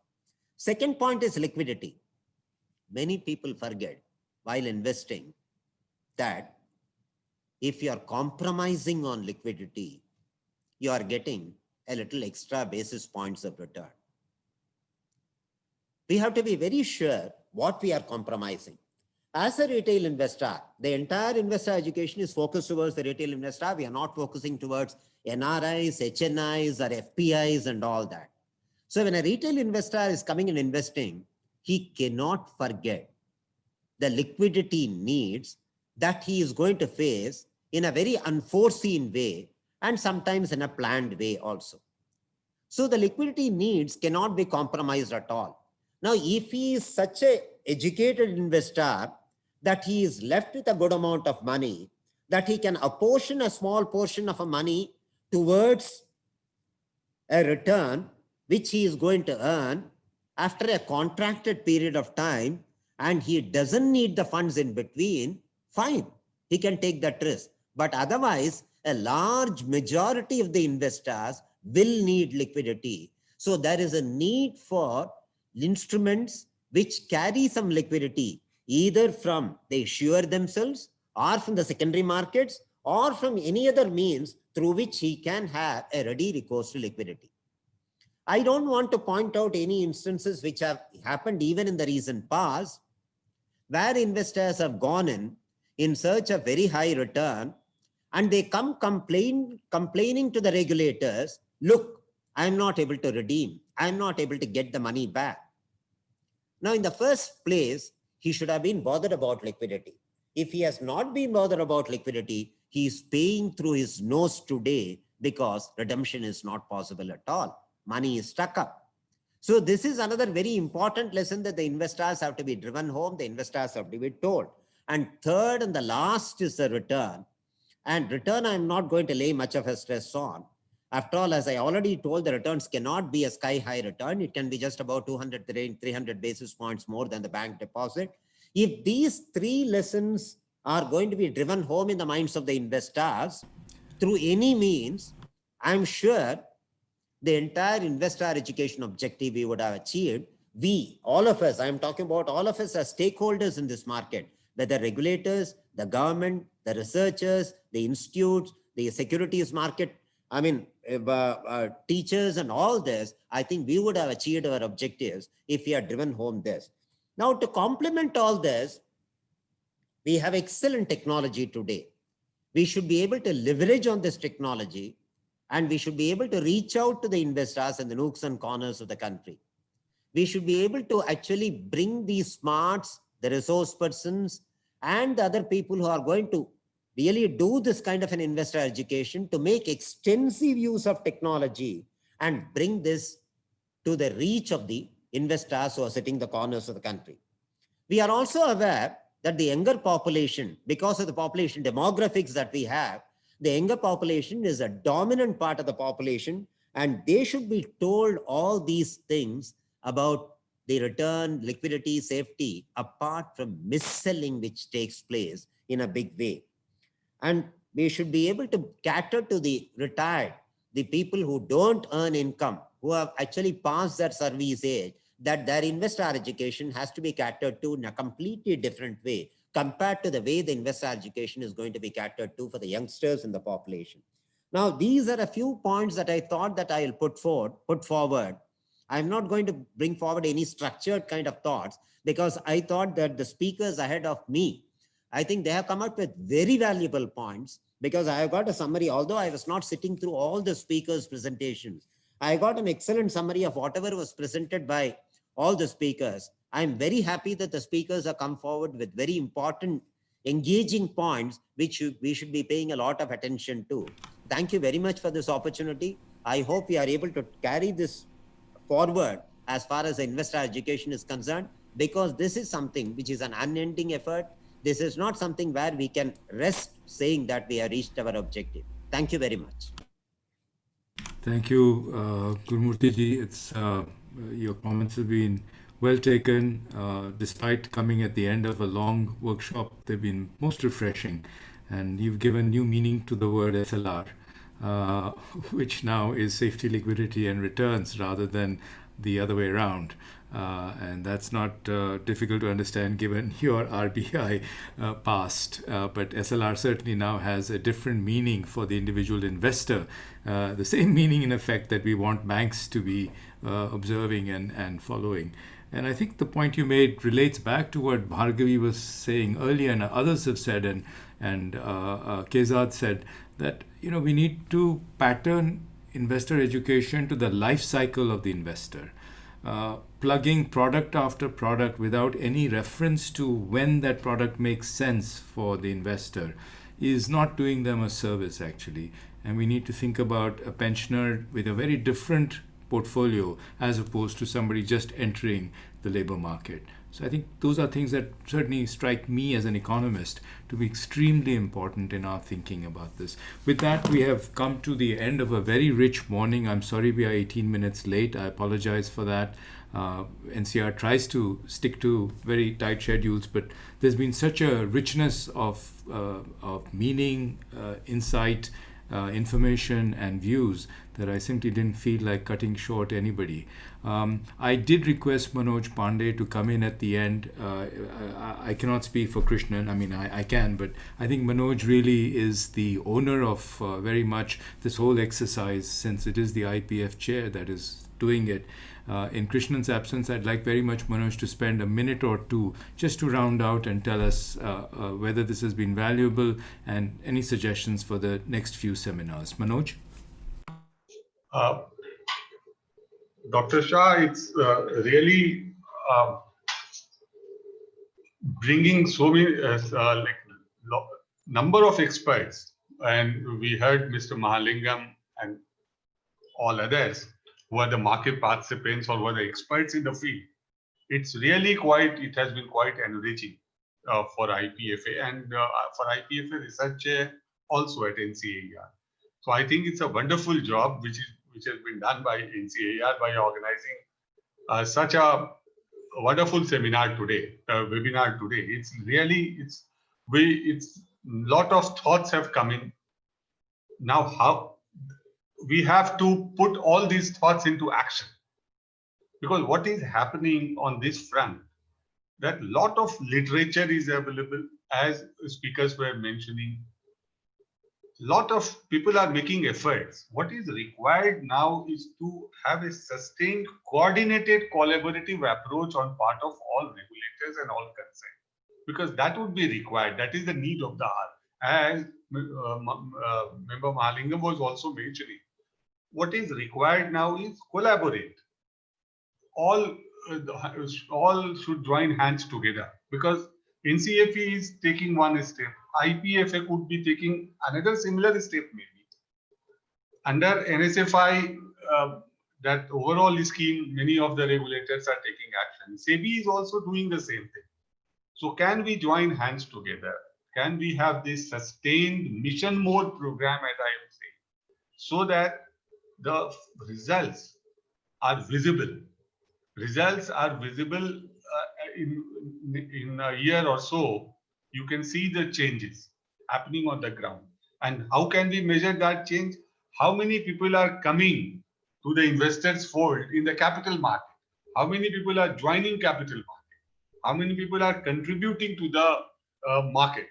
So that could become one of the indices, that whether efforts have fructified or not. Apart from the twofold strategy which I said, let's start from one aim could be the financial inclusion, which is happening through JAM, etc., and through financial education and financial literacy programs at the ground. As I mentioned, through MOUs with NYKs, IPPB, like even I think under NSFI also, the programs were being conducted to make people aware of the financial products available. The next level would be to graduate them to a sophisticated instrument. So we have to take both actions together. We cannot remain confined to a small portion of the population, a small part of the population only taking part in the capital market instruments or sophisticated bond instruments, etc. We have to make more and more people to bring into fold through financial inclusion, graduating them to the financial education and ultimately to the capital market investment. So a wonderful job which is being done by NCAER. Thank you very much. Thank you. Thanks a lot for all the efforts. Thank you, Manojji. Really, all credit goes to Dr. K.P. Krishnan, given his stature as well as his ability to pull people together. And I'm sorry he's not with us, but by the way, there is a full recording of the webinar with everybody's permission. This will be put out on YouTube so that you can all utilize this and links will be sent to you. I want to thank everybody who's been on this program, Satyajit Dwivedi, Anand Bajaj, who had to leave us, Manoj, yourselves, Mr. Garg, Bhargavi, Mr. Ashish Johan, Mr. Venkatraman, Kamakhya Singh, Kezad Adajania, Mr. Balasubramaniam, who's come back. Thank you, Bala, for joining us again, Bhavesh Vora, and of course, Mr. Mahalingam. Thank you all for being with us. I turn over now for the pleasant task of a vote of thanks to Sundus Usmani, who has been Dr. Krishnan's assistant on this and really has pulled this whole thing together. Sundus? Thank you, sir. Good afternoon, all. I won't take much time since we've already crossed that time by 25 minutes almost.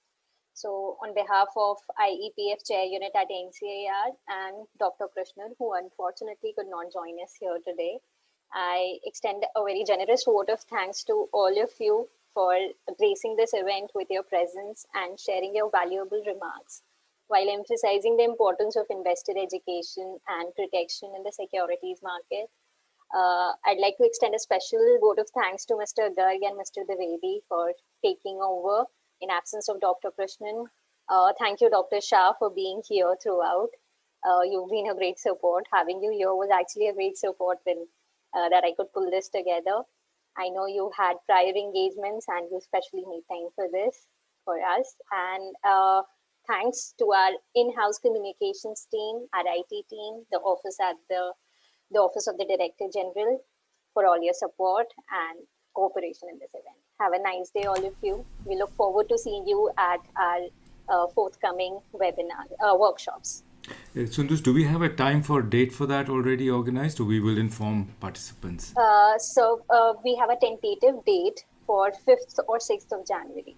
Okay, so we will be in touch with everybody. Thank you, Sundus. Yes. Really a heartfelt thanks to all who have participated, given so much time. It's not, I know it's busy, it's a Monday, it makes life very, very difficult. Really appreciate the commitment that you've all shown. I'm sure Krishnan is going to be extremely happy at what we have been able to do. And I look forward very much to this forming the core of a working group that perhaps can continue to work with all the market players and the regulators. And NCR would be very happy to serve whatever purpose it can serve in doing so. So with that, good afternoon to all. Thank you for joining, and we look forward to seeing you again on our workshop series. All the best, and please look after yourselves. Bye-bye. Thank you, Dr. Shah. Thank you.